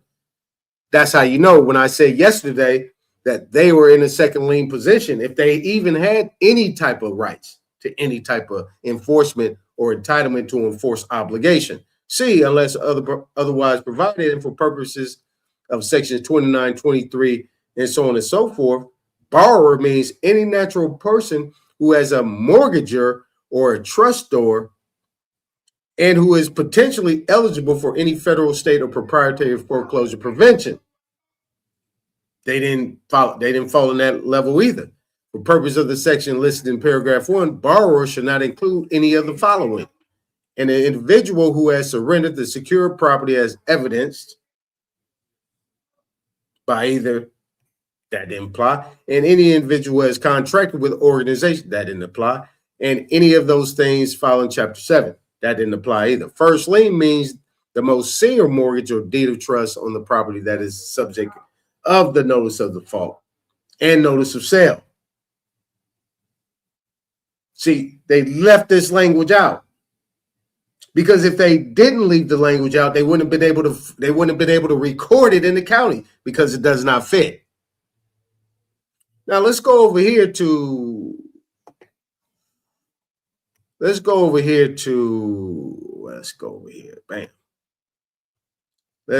here to 29, what was it? 2924.15. This is the doozy. Now I'm gonna give you something else too as well. 2924.15. All right, so look, check it out. Unless otherwise provided, paragraph 5 of subdivision. Hey, I can hear you. You're echoing. Unless otherwise provided, paragraph 5 of subdivision A of section 2924, 2923.5, 2923.55, so on and so forth, shall apply only to a first lien mortgage or deed of trust that is secured by owner occupied residential real property containing no more than 4 dwelling units. So if you have no lien, how are you able to do the transfer? How are you able to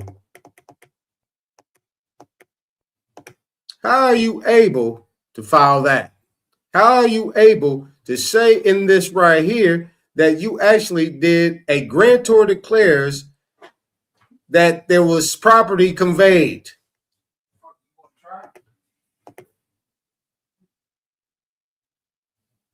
How is that possible? Okay. And then at the same time, the county recorder's office pretty much put it in the system as if they owned, that there was a legitimate transfer of ownership in real property. See what I'm saying? It's trying to get you guys to see what's going on. Because at no point in time you will see in any of these instruments land is even involved. Now, I'm doing this so I can show you how to properly, dissect this and read it and have some discernment in it, to comprehend what you're reading. But it says right here also, if you're looking closely, it says, but without covenant or warranty. Warranty is insurance. It's not insured. And there's no covenant involved. What does that mean? How about we go over here and see what covenant means?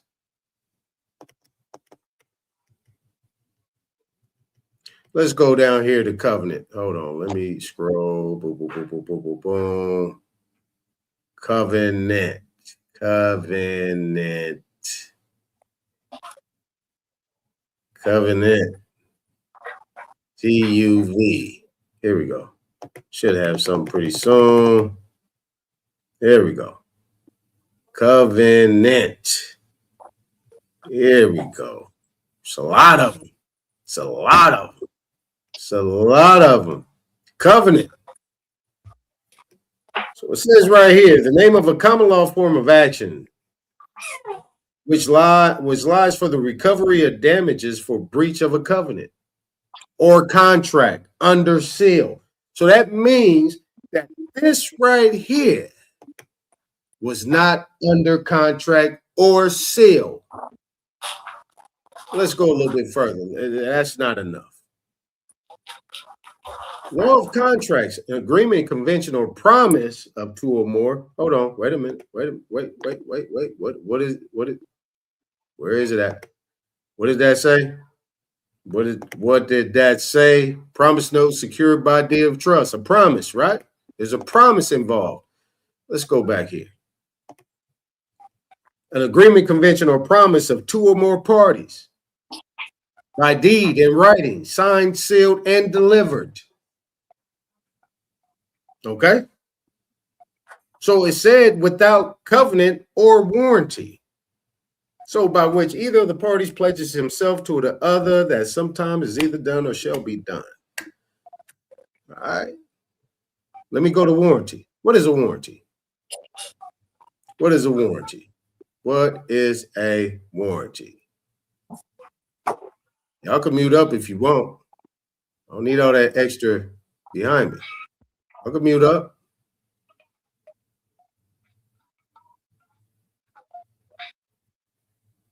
All right, there's a warrant.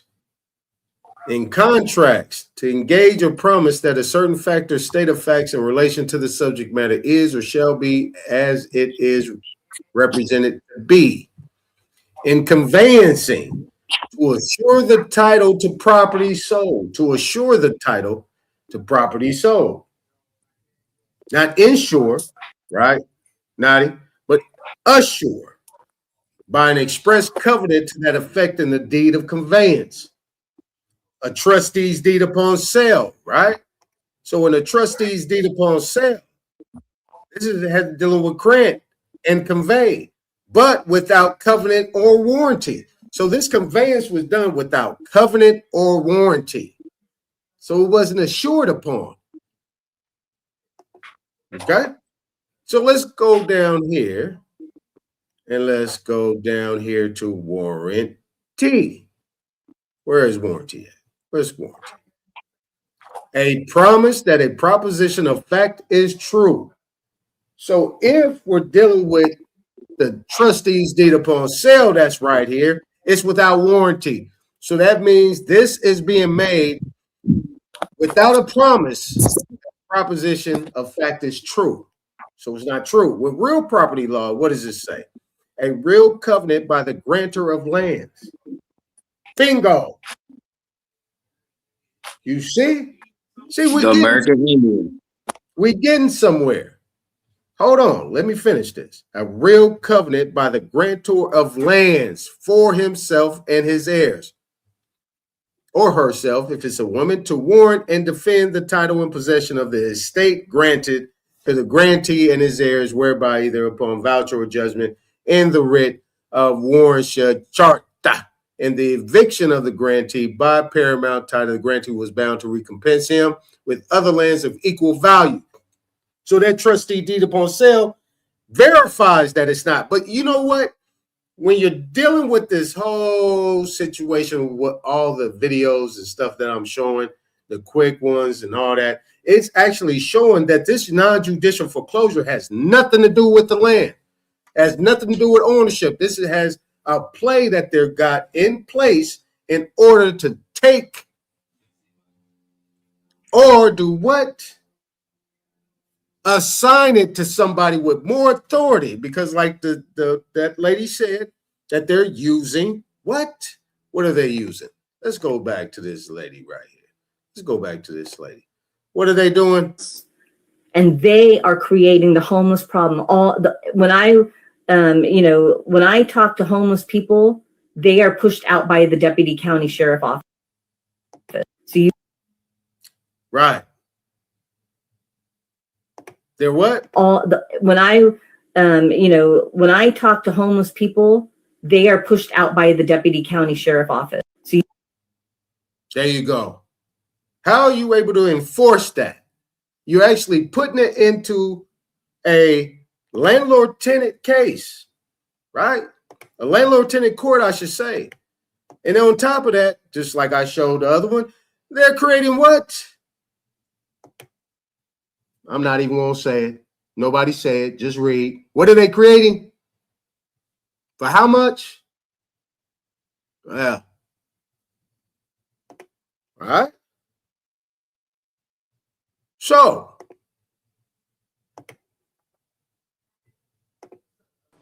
all right, my bad, y'all. Go ahead. What was you gonna say, Rod? Hey, y'all got it. Go ahead. Let me get a drink of water. Y'all got it. Hold on, something. Don't sit up here quiet now.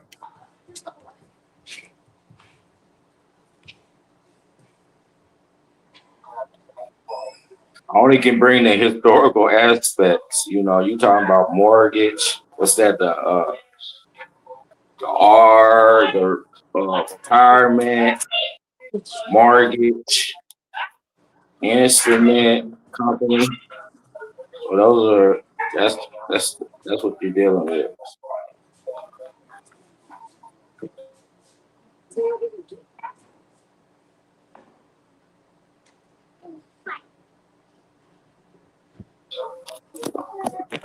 So a natural person in French law, person, a Catholic common law, grade 8 personhood. That's what y'all under. That's who y'all getting ruled by. Canon law, grade 8 personhood. Only one person who is alive at the time of the variations of the inheritance may be the heir. A person who is not yet alive at the time of the variation of the inheritance, but has already been converted, is deemed to have been born before a variation of a inheritance, variation of inheritance. Canon law.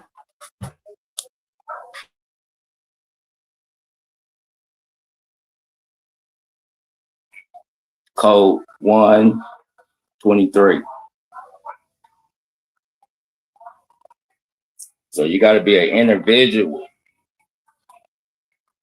So I'm looking at the Treaty of Paris in 1763, where they came over here, the Paris, Britain, and all them came under this treaty, the Treaty of Paris. So that's the treaty we all under at this particular time.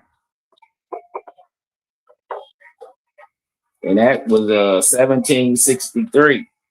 And in France, the one started the Revolutionary War by stealing 200 ships from the Continental Congress. And they are still, those contracts are still under duress by the French.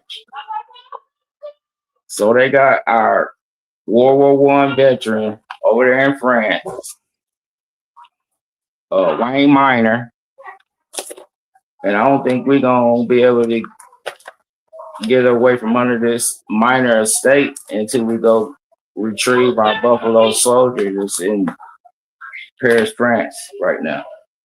He's buried. And since 1919, the Church of Latter-day Saints got all the records. Like, they got a military service, World War I. They got newspaper. They got records found, records typed, census records, church records, directories, immigration and immigration, members of records, the membership records. They got military records. They got militia records. They got newspapers, articles, online record, the blessing, all kinds, the temple records, the vital records, the ward, the membership records, the county records, Sweden, Norway, Wales records. They got complete searches. They got biological, genealogical history. They got history, primary research, background information, colonial, historical, geographics. Like the National Archives have the records, It's administrated through the Church of Latter-day Saints, the Mormons, and they got all our information in the cave. And partial, because the Mormons assembled in Kansas City first, Kansas City, Missouri, independent Missouri. They got all the records there. We got all the records in Kansas City. For the union, they had to go to Kansas because Kansas was the last state to even enter the union. So we got all the records. I'm the administrator of the records because I'm right next to the administrative. The National Archive Administrative Building is next to everything else that you wanted. Post office headquarters, the Crown Center, the World War I Museum, the hub where all the trains come in at. In Jackson County, where Andrew Jackson stored all the records, where the IRS, Internal Revenue Service, keep all their records in Kansas City. I can go get your records. I can authenticate them. All right. That's what I'm talking about. All right, so look, now, based on what she said, right, you have a connection. And what I'm doing is I'm just giving you an example, right? You know, I started diving into this stuff about 7 years ago, 2019. Yeah, 7 years ago. You know, just, you know, coaching people,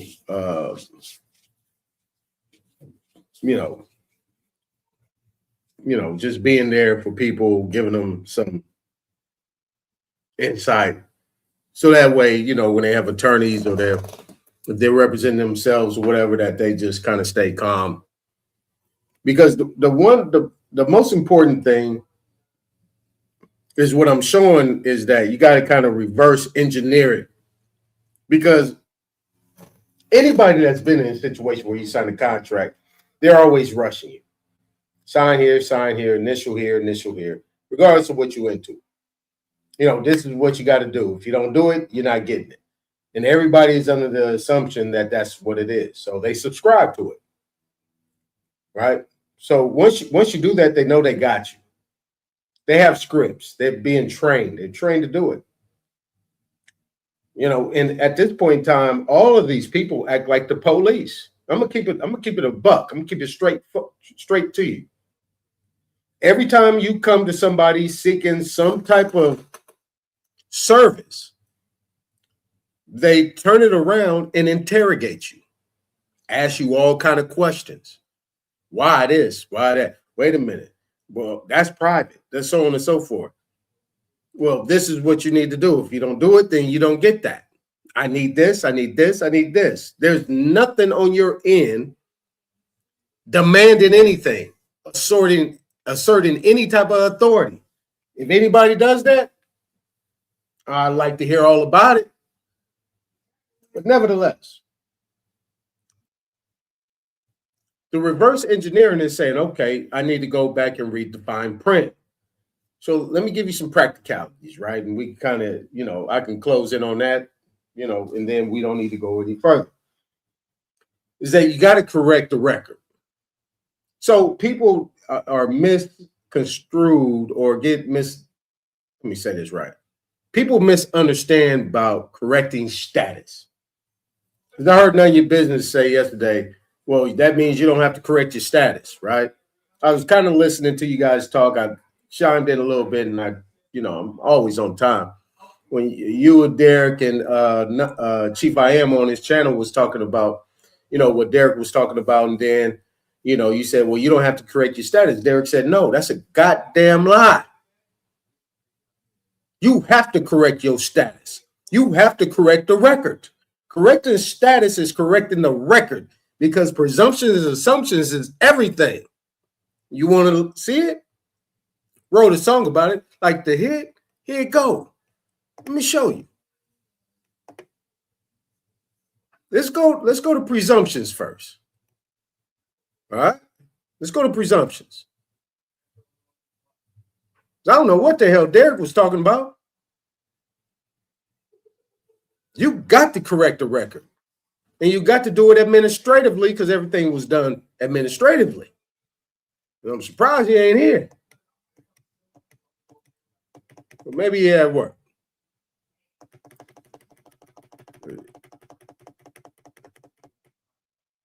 All right.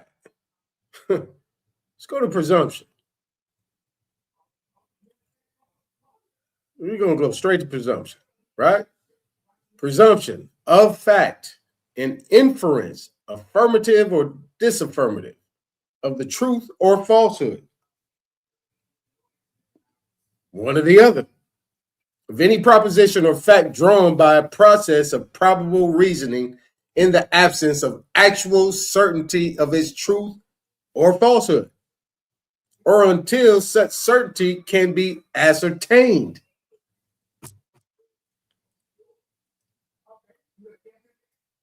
Now let's go over here to assumption. And I hate to use the strong word lie, but that's far from the truth. You have to correct the record. And when you correct the record, you correct your status. Everybody's under the assumption. I read you SF 181. And say SF 181, if you do not put that, if you don't identify yourself and let them know who you are and who you are not, they will assume and presume you are that based on whatever reasoning. And most of the time, they're going to do it based on their own what? Interpretation. Bingo. To their advantage. It's going to be to their advantage. You really think they're going to? You don't think these police is automatically looking at you and say, yeah, we have been trained to notify anybody or make sure we got it in our mind to approach these people and deal with these people this way under the guise of black.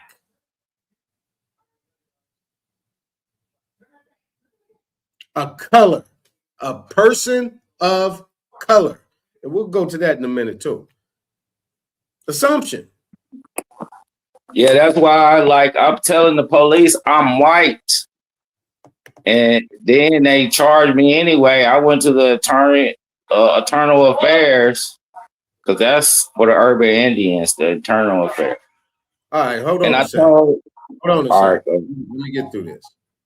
Assumption. Act of conceding or taking for granted. The act of conceding or taking for granted. Assumption.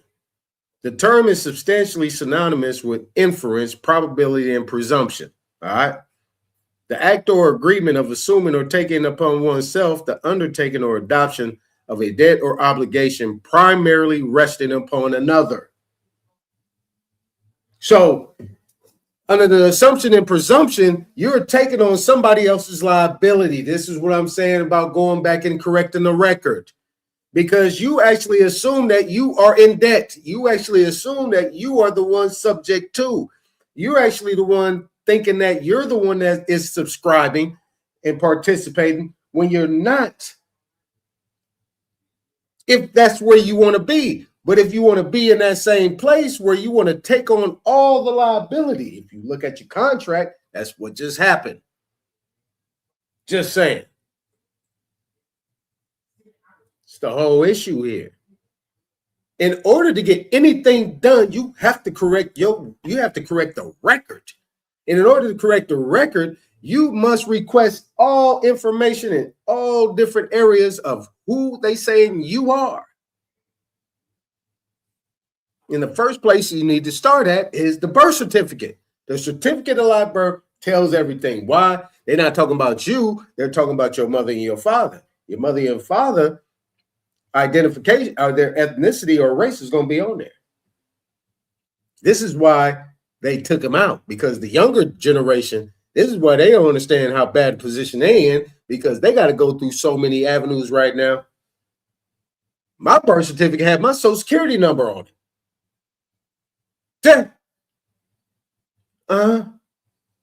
Sure did.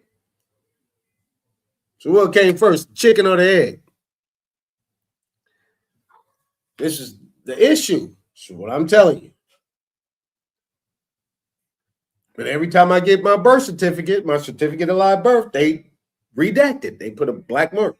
And when the first time I asked, I said, why you guys keep doing that?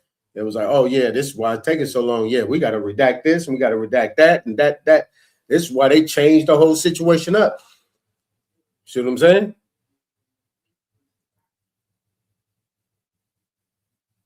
Now, let me read more on this assumption. We'll go back here. The act or agreement of assuming or taking upon oneself the undertaking or adoption of a debt or obligation primarily resting upon another. Not too long. Was not too long. Oh, another 30 minutes. I'll give you that. That's it.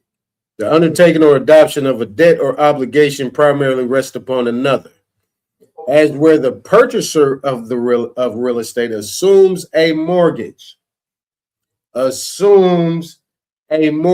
resting upon it, in which case he adopts the mortgage debt as his own and becomes personally liable for its payment. Now, people will say, no, that's like you assuming a debt. No, that's what happens. Mortgage, you got or and you got ease, right? And I ain't gonna spend too much time on this, but you got the ors, you got the ease, you got donor, trustor, settlor, creator, grantor, mortgagor, obligor, bailor, the ors and the ease, trustees, debt, not dettee, bailey, mortgagee. The ease are the ones that are liable. Those are the ones that are actually ones flipping the script on you.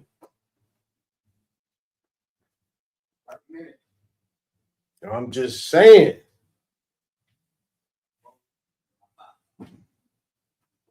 But in order to get something done, you got to correct a record. A record has to be corrected. If you don't do that, you ass out.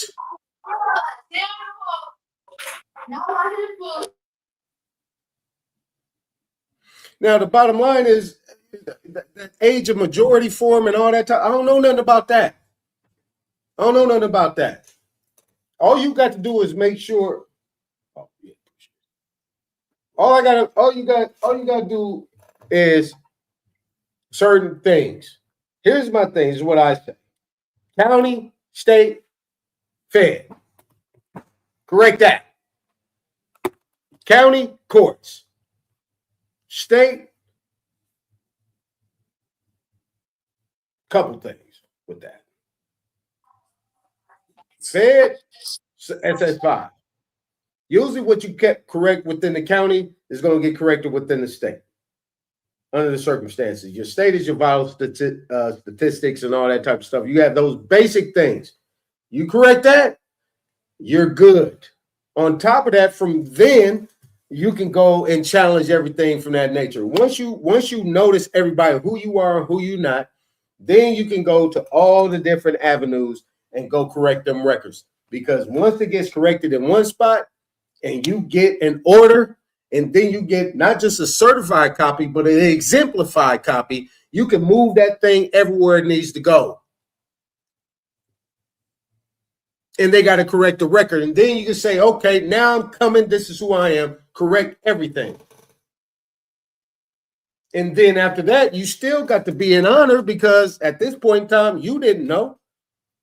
So now you got to correct that too. Hey, let me know. Hey, I'm not here for no other reason but to settle the matter so we can move on. But in the meantime, I don't have no problem paying anything or fulfilling any obligations under these conditions that you provide me, A, B, C, D, all the way to Z. You see what I'm saying? Once you do that, then you can set yourself in good position to be able to do something without all this, the legalese jargon. The legalese jargon, that's what gets you people in situations. What you're supposed to do is read the laws. And let me go back over here. Let me give you this. Let me give you this. Let me give you this. That right there. If you know that, you're good. So snapshot. If you know that those things do not apply to you, they only apply to those entities, now you're getting somewhere. All right? Now, Maccabee, I know you heard this many times. Cool. What's the exact steps to correct status? I just told you. County courts, status, right? Corrections, right? Once you get that done, figure it out. You know what I'm saying? If you want more detail, you're not getting it here. What is wrong with you people? I'm giving you information, like top-notch information right now. If you can't figure it out, man, good luck. This is what's wrong with you niggas.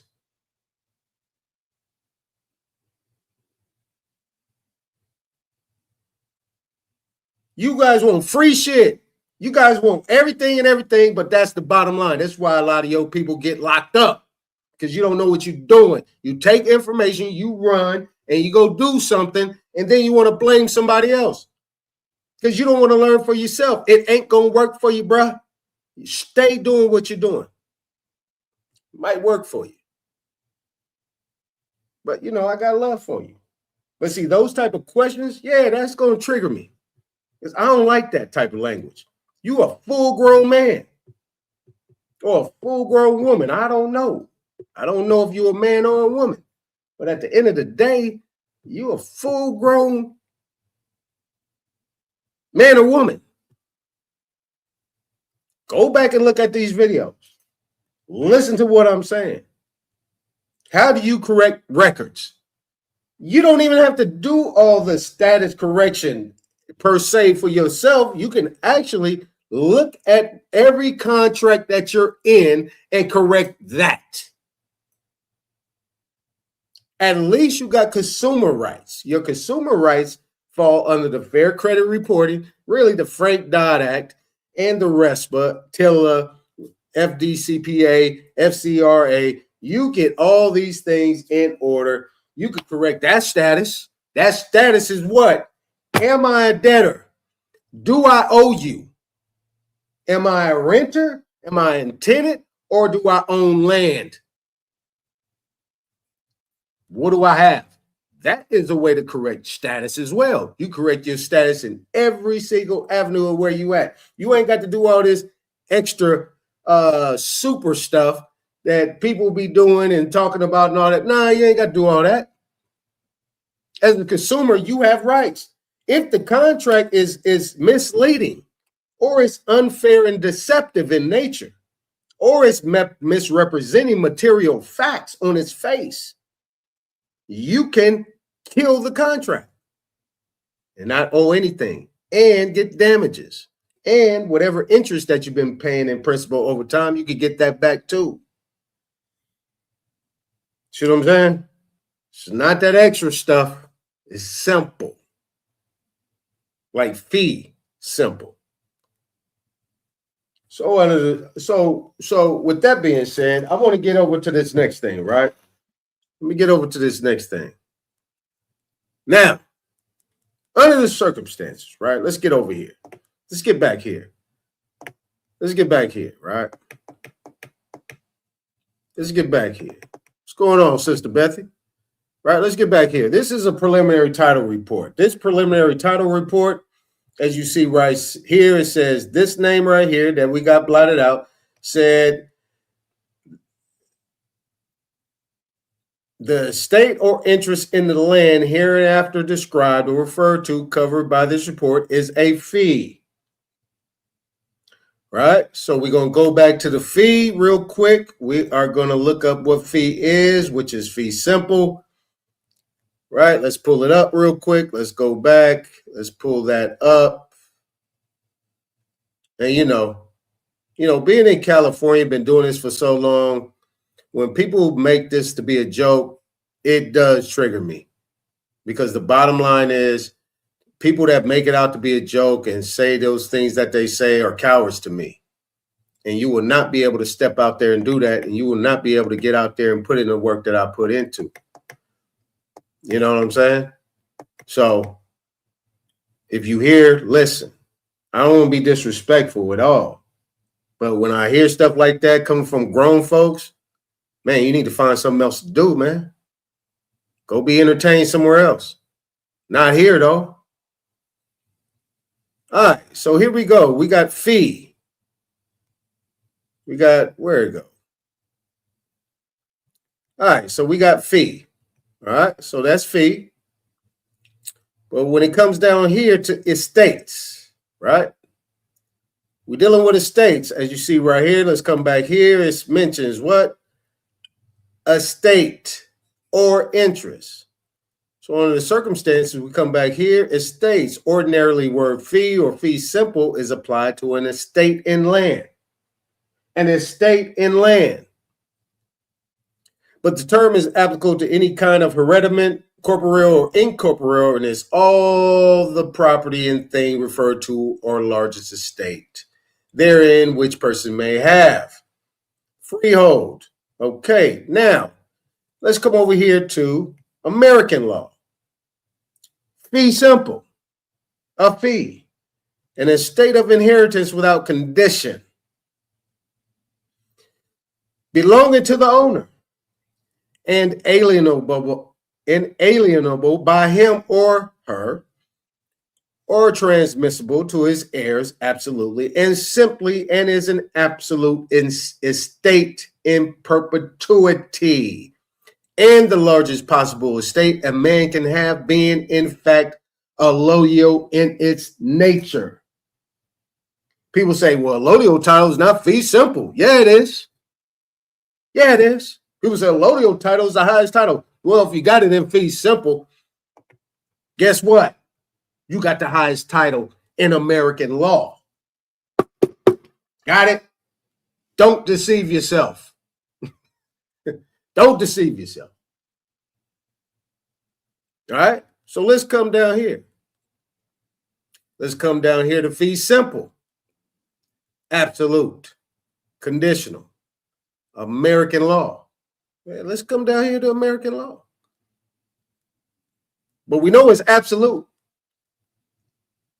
American law, an absolute or fee simple estate is one in which the owner is entitled to the entire property with unconditional power of disposition during his or her life and descending to his heirs or her heirs and legal representatives upon his or her death intestate. Here's case law. Unlimited as to duration, disposition, and descendability. You know, the people always say descendable and non-descendable. That's descendability at its highest height right there. So what are we talking about? How are they able, when this says it right here,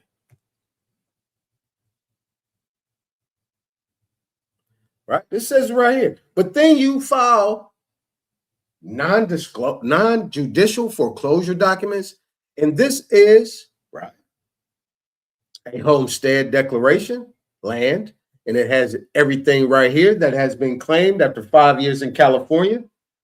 You get a homestead declaration after 5 years.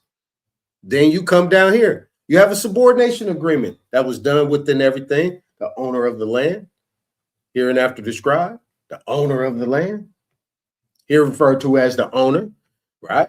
We have a QSIP number. When people talk about, what is that? Yeah, a QSIP number that was created off a case regarding this land. How about that? Who did that? We don't know, but there it is. And here's a trustee's deed upon sale, if anybody knows what that means. This is California. This means a grantor granted, right? But guess what the grantor didn't get?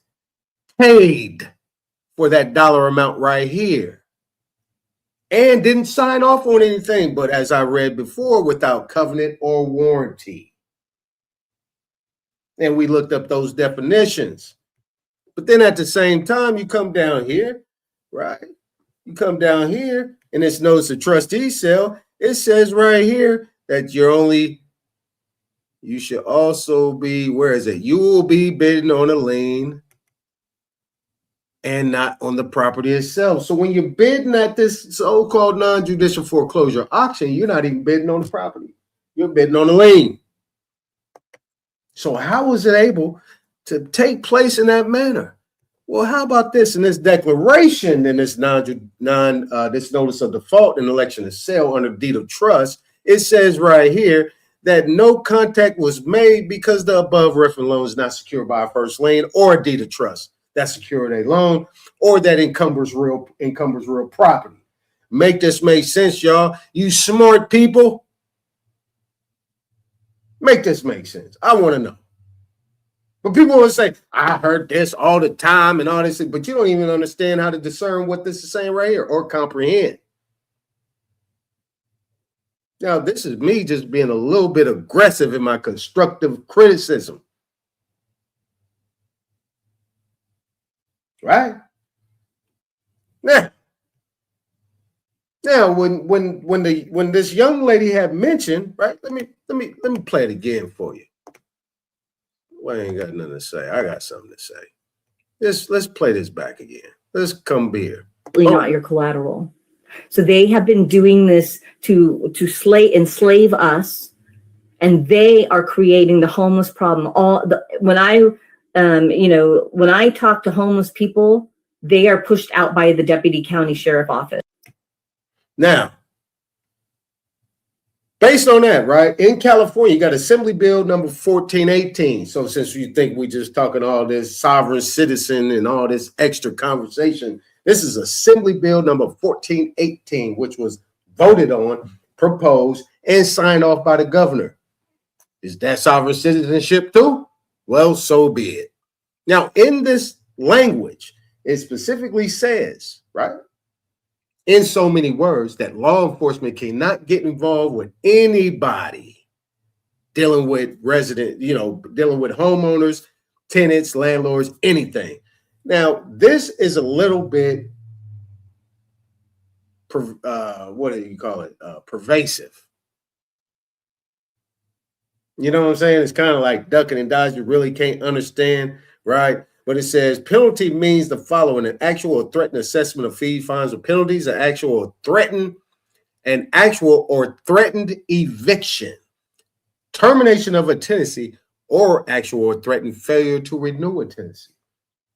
All right, this is 2023. 2023. Now, just to get into the place right here, I want to drop down real quick to this last part, right? And all this stuff is that. This is a written execution, unlawful detainer on that same landowner. As I showed you, it ain't a property owner, ain't a homeowner, it's a landowner. So somebody's being evicted on an unlawful detainer, which is a landlord-tenant court, as a tenant. With all those instruments that are shown. But you know what? In the case, they never showed any of those instruments. And that trustee's deed upon sale, they separated the two in two separate exhibits as a rental agreement. Believe it or not. Now, right here, they're talking about what? Creditor.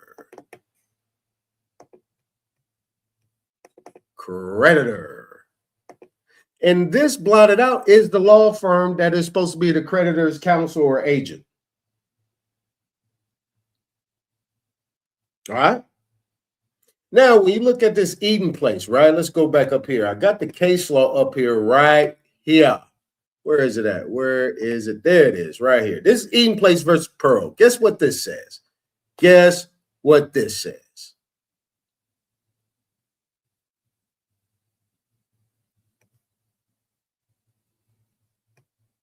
This is dealing with bankruptcy. This says that since there was something in place,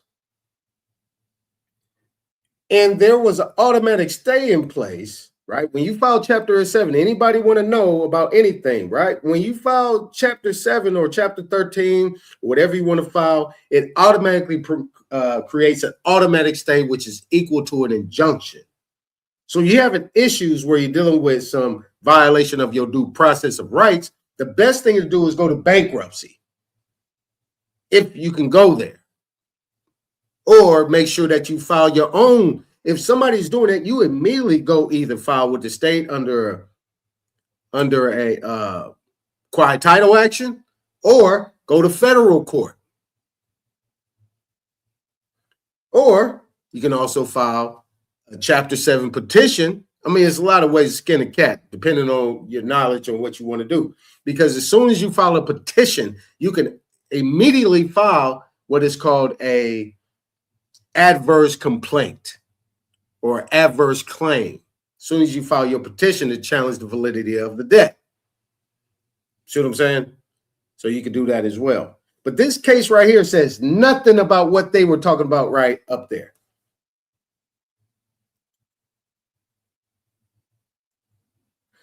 Now, this right here says at the end, after successfully returning possession of the property to the creditor's agent, the sheriff's office submitted a return on the writ to the Superior Court. So they got the sheriffs involved, right? Now, with that being said, let me come back here real quick because I got to go back to my email. Go back to my email. Let me go ahead and let's remove this real quick. Let me go to my email. Well, let me pull up these right here. Where'd it go? Massive go. Boom. Boom. Boom. Now, this is what I was talking to Heartfelt Center about in regards to remedy. Remedy in the sense of how can you go about it? If based on what she's saying, I brought her up to confirm what I was talking about yesterday and what I want to re-show you today. That these people are involved in all these things, right? So if they are, these are government entities, right? So these government entities, right? We got here, it's Rodriguez versus Ray Donovan, right? Codes, rules, regulations, government authorities. Outside of that, we're going to come over here. Now, the first one I'm going to show you is dealing with Assembly Bill 1418. Now, here's what it says. Now, this is December 14th, 2023. With the new year comes new changes involving housing in California. Governor Gavin Newsom signed several bills into law this year that will go into effect starting January 1st, 2024. Some bring changes to the workplace, others to the state official symbols. Got it. All right. Evictions based on alleged criminal activity. Tenants will not be able to be evicted based on calls to law enforcement, suspected criminal activity, or other alleged nuisance activity. No fault just cause evictions. Effective April 1st, 2024, landlords will have a harder time evicting tenants under the no fault just cause policy. The current policy allows landlords to remove a tenant if the landlord's family members want to move in. The new law will require the family to move in within 90 days and live there for at least 12 months. Now, under the circumstances, what this right here is where it's at.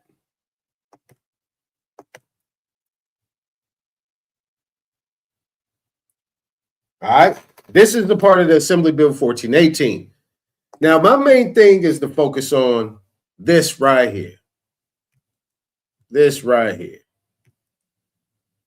California introduces first in-nation slavery reparations package. So hold on real quick. The set of bills notably excludes direct cash payments. Those are those people. Those are those people. It's January 31st, 2024.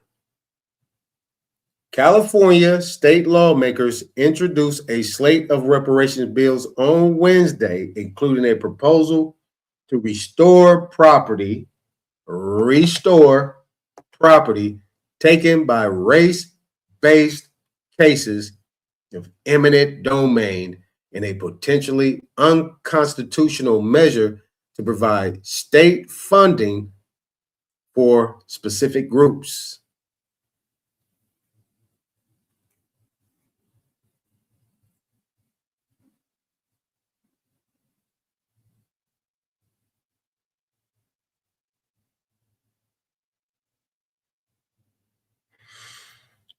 The package marks a first in-nation effort to give restitution to Black Americans who have been harmed by centuries of racist policies and practices. California's legislative push is the culmination of years of research and debate, including 111 pages of recommendations issued last year by a task force.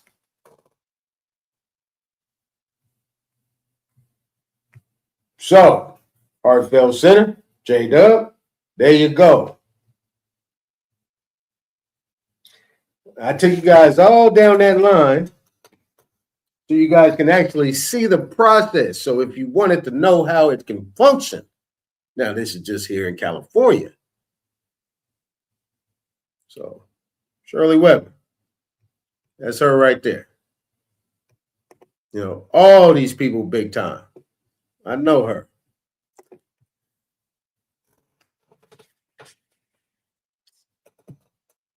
I ain't gonna repeat myself. I just showed you.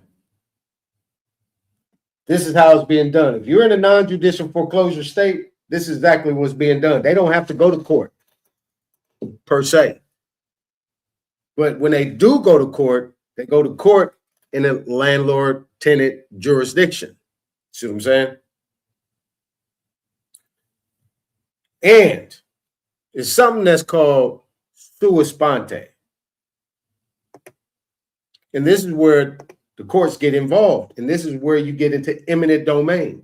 Eminent domain is dealing with the fact that there's government entities getting involved. As I read that article. The sheriff did the removal. The courts signed off on the landlord tenant when they should have sua sponte, got rid of it, dismissed it. Then you have the county recorder's office who's actually recording these fraudulent documents. That is stealing deeds. Pretty much just, well, what do they call it? Fraudulent deed filing and fraudulent titles. And sales without being insured, without warranty or without covenant. All these things are being done. But see, but nevertheless, let me just stay there with it. Then within that, in the county, who's over the county, right? Who funds the county is the county board of supervisors. You got the county board of supervisors, you got the county recorder's office, you got the sheriff's department, all county, you got the district attorney's office, all county, you got the county clerks, all county.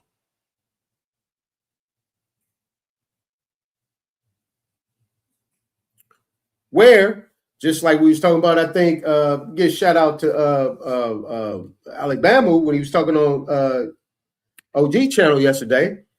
The brother was talking about, and he had a good point what he was making, state sponsored.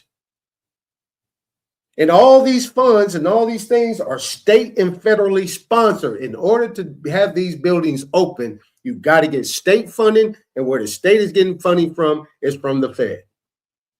So you're getting state and federal funding, but the most important is state funded.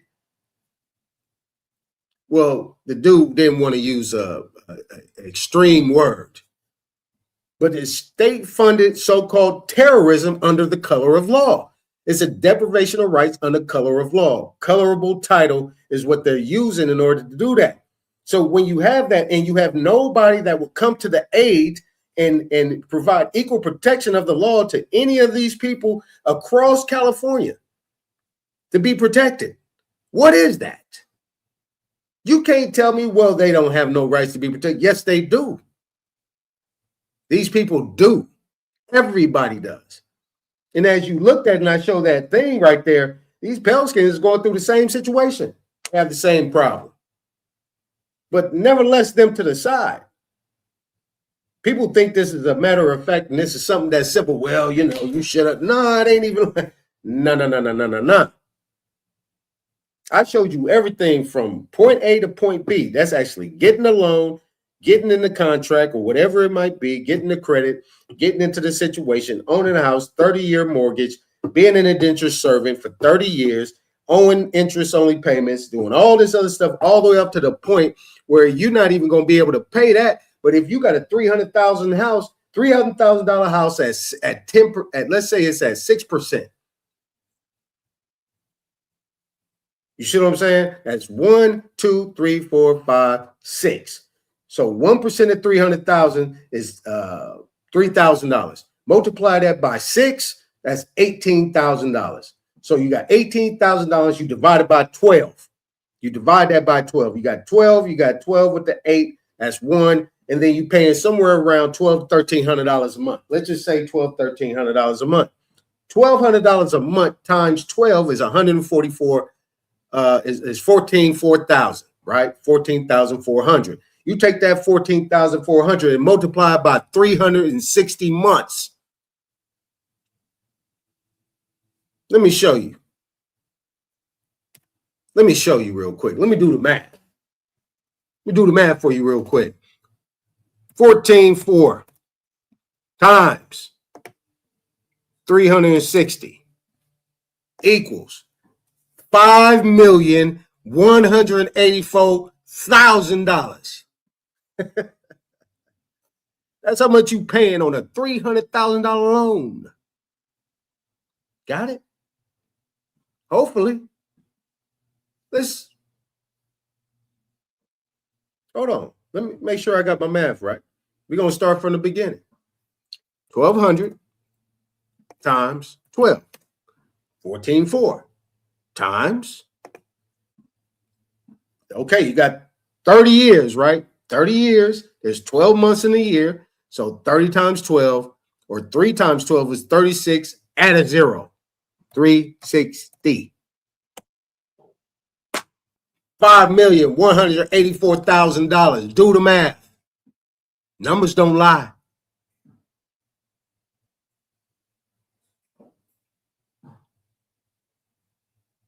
Then we'll go plus $300,000. There you go. There's your numbers. Homeowners. This is how much they're making up off you.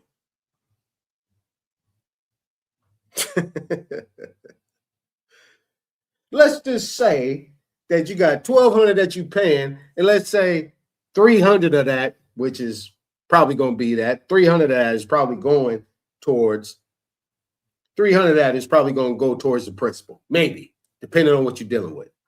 But let's just say that. All right, so we got 9 plus 12. I mean, my bad. No, times 12 equals 10,800 times 360. 3.88 plus 300,000.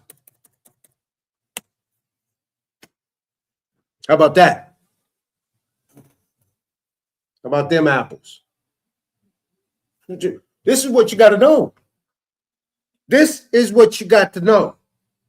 Damn all the sovereignty shit, the sovereign citizen, and the this and the that and the that. Don't worry about that. What about these numbers? And just think about it. This is just your mortgage. What about your car loan? What about your... Correct that. When you correct that, you are actually correcting your status from a what to a what? A debtor to a creditor.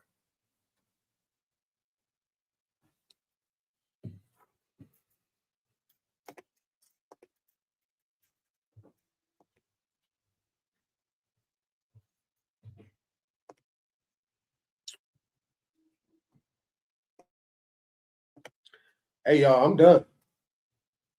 The link been pinned at the top. The link is in the chat. I'm done talking.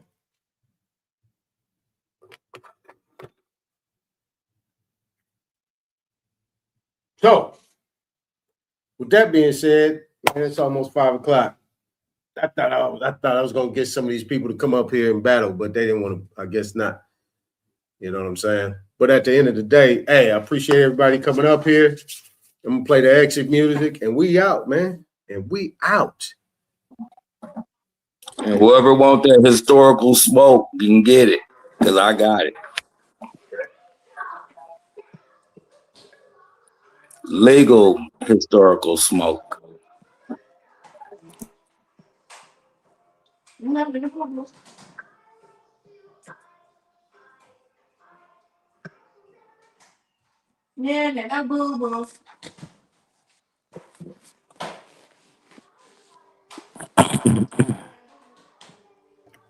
All right, y'all. I'm out of here, man. I gotta roll. I just gave Jay $40.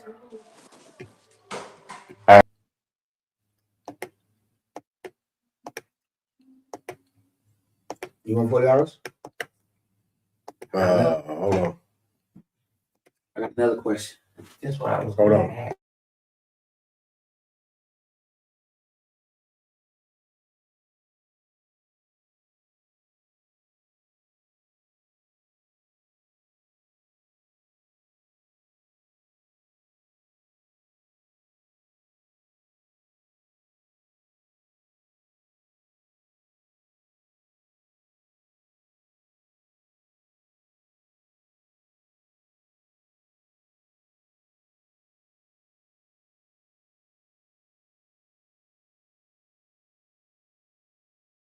Hey, man, when this song is done, we done. What's up, King Chameleon? All right, you here. I'm going to play your track, brother. I'm going to play this. I'm going to play your track first.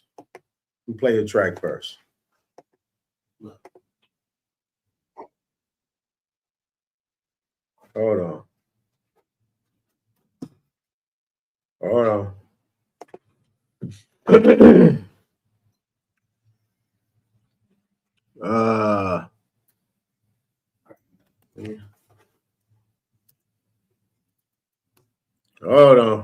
Let me get it. Where you at?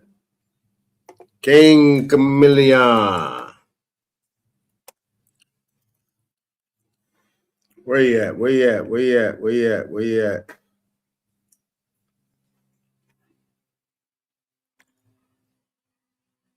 Put the link in the chat, man. Damn, where that thing at? Let me go to my history. We going right now? Yeah, we're going right now. Hold on, man. Hold on, man. Hold on. What? He talking. I'm not on mute. Hold on. Let me find this, y'all. Hold on a sec. Where you go? There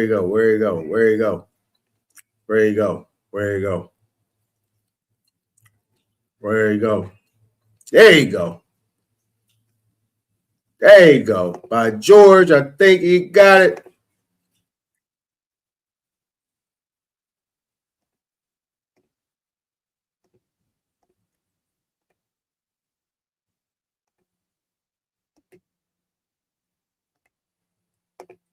Look, he got all them subscribers, so he got commercials and everything. He think he's something, huh? Still ain't shit, boy. I used to change your diapers back in the day, boy. Nah, I'm fucking with you. Hey, this King Chameleon, he in the thing right now. Boy, this boy got fired. This young man got fired. We want freedom by any means necessary. We want justice by any means necessary. We want equality by any means necessary. We don't feel that in 1964, living in a country that is supposedly based upon freedom, and supposedly the leader of the free world, we don't think that we should have to sit around and wait for Let's go. All of your assets, you have to protect it. Just set your trust up, come get your status corrected. Yeah, you know we moving more than mountains. Fuck your school, fuck your voting system, fuck your water fountains. Melanin, I know you heard of me. You can never murder me. I want that gold you owe me now and gold from 1933. I want y'all to stand on all the treaties that you sold to me. Cause we was already here, y'all came on a boat to me. And know this God-given land we all holding feet. Simple, absolute gratitude, your majesty. I am not in my straw man, you not controlling me. Certified, signed, sealed, stamped by the notary. Don't try to lie to my face like you ain't just a colonist who tricked us with contracts, but you fail to acknowledge it. And history books are fertilizer, one big pile of shit. Acting like you freed us from slavery, but ain't abolished it. The plantation just got renovated. Driver's license and passports are the new slave papers. How they foreclosing on the ones they gave acres. We allowed them entry, even trusted them as neighbors. They took everything from us and made us ask for favors, and posed as the only helping hand that's there to save us. Boycott, don't try to keep up with the fad, cause the money that we save, the properties that we rehab. Monopoly with the fad. Tears don't fall from my eyes, cause they see our what, but they don't see our why. You was born in June, but I only seen July. Influenced by bad spirits like a DUI. You ain't do no estate planning, but you think you fly. Now we gon' need 3 fish fries to see you die. We the revolt, boy, don't play with me. The time is now, this royalty over slavery. Damn. I hear that verse.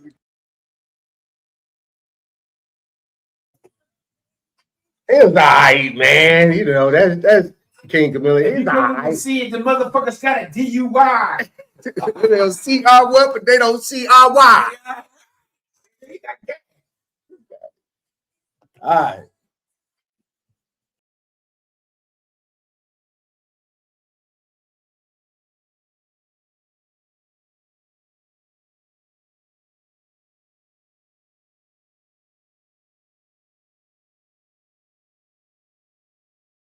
I had the wrong button. The dreads. All right. The wicks. This is my last one. No, he's from he's like a little Puerto Rican. He makes the thing that them niggas be wearing in their hair now. Yeah, them big ones that look like yeah. Don't move it. Don't move it. Yeah. Don't move it. Don't move it. Don't move it.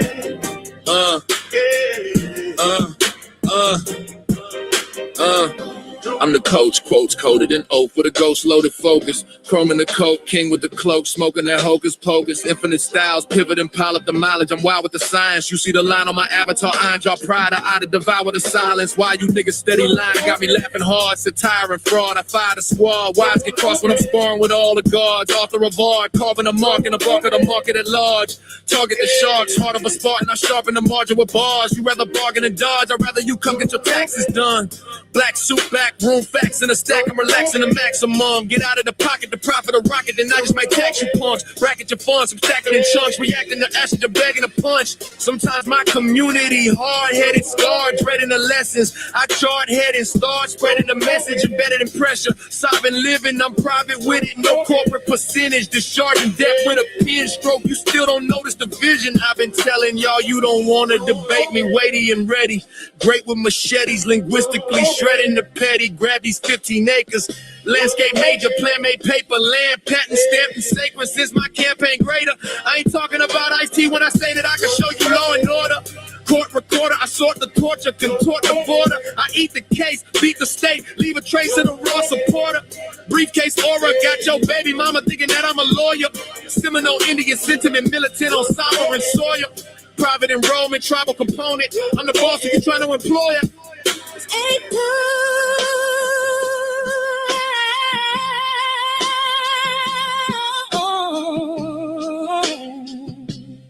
Clutch, baby. Infinite.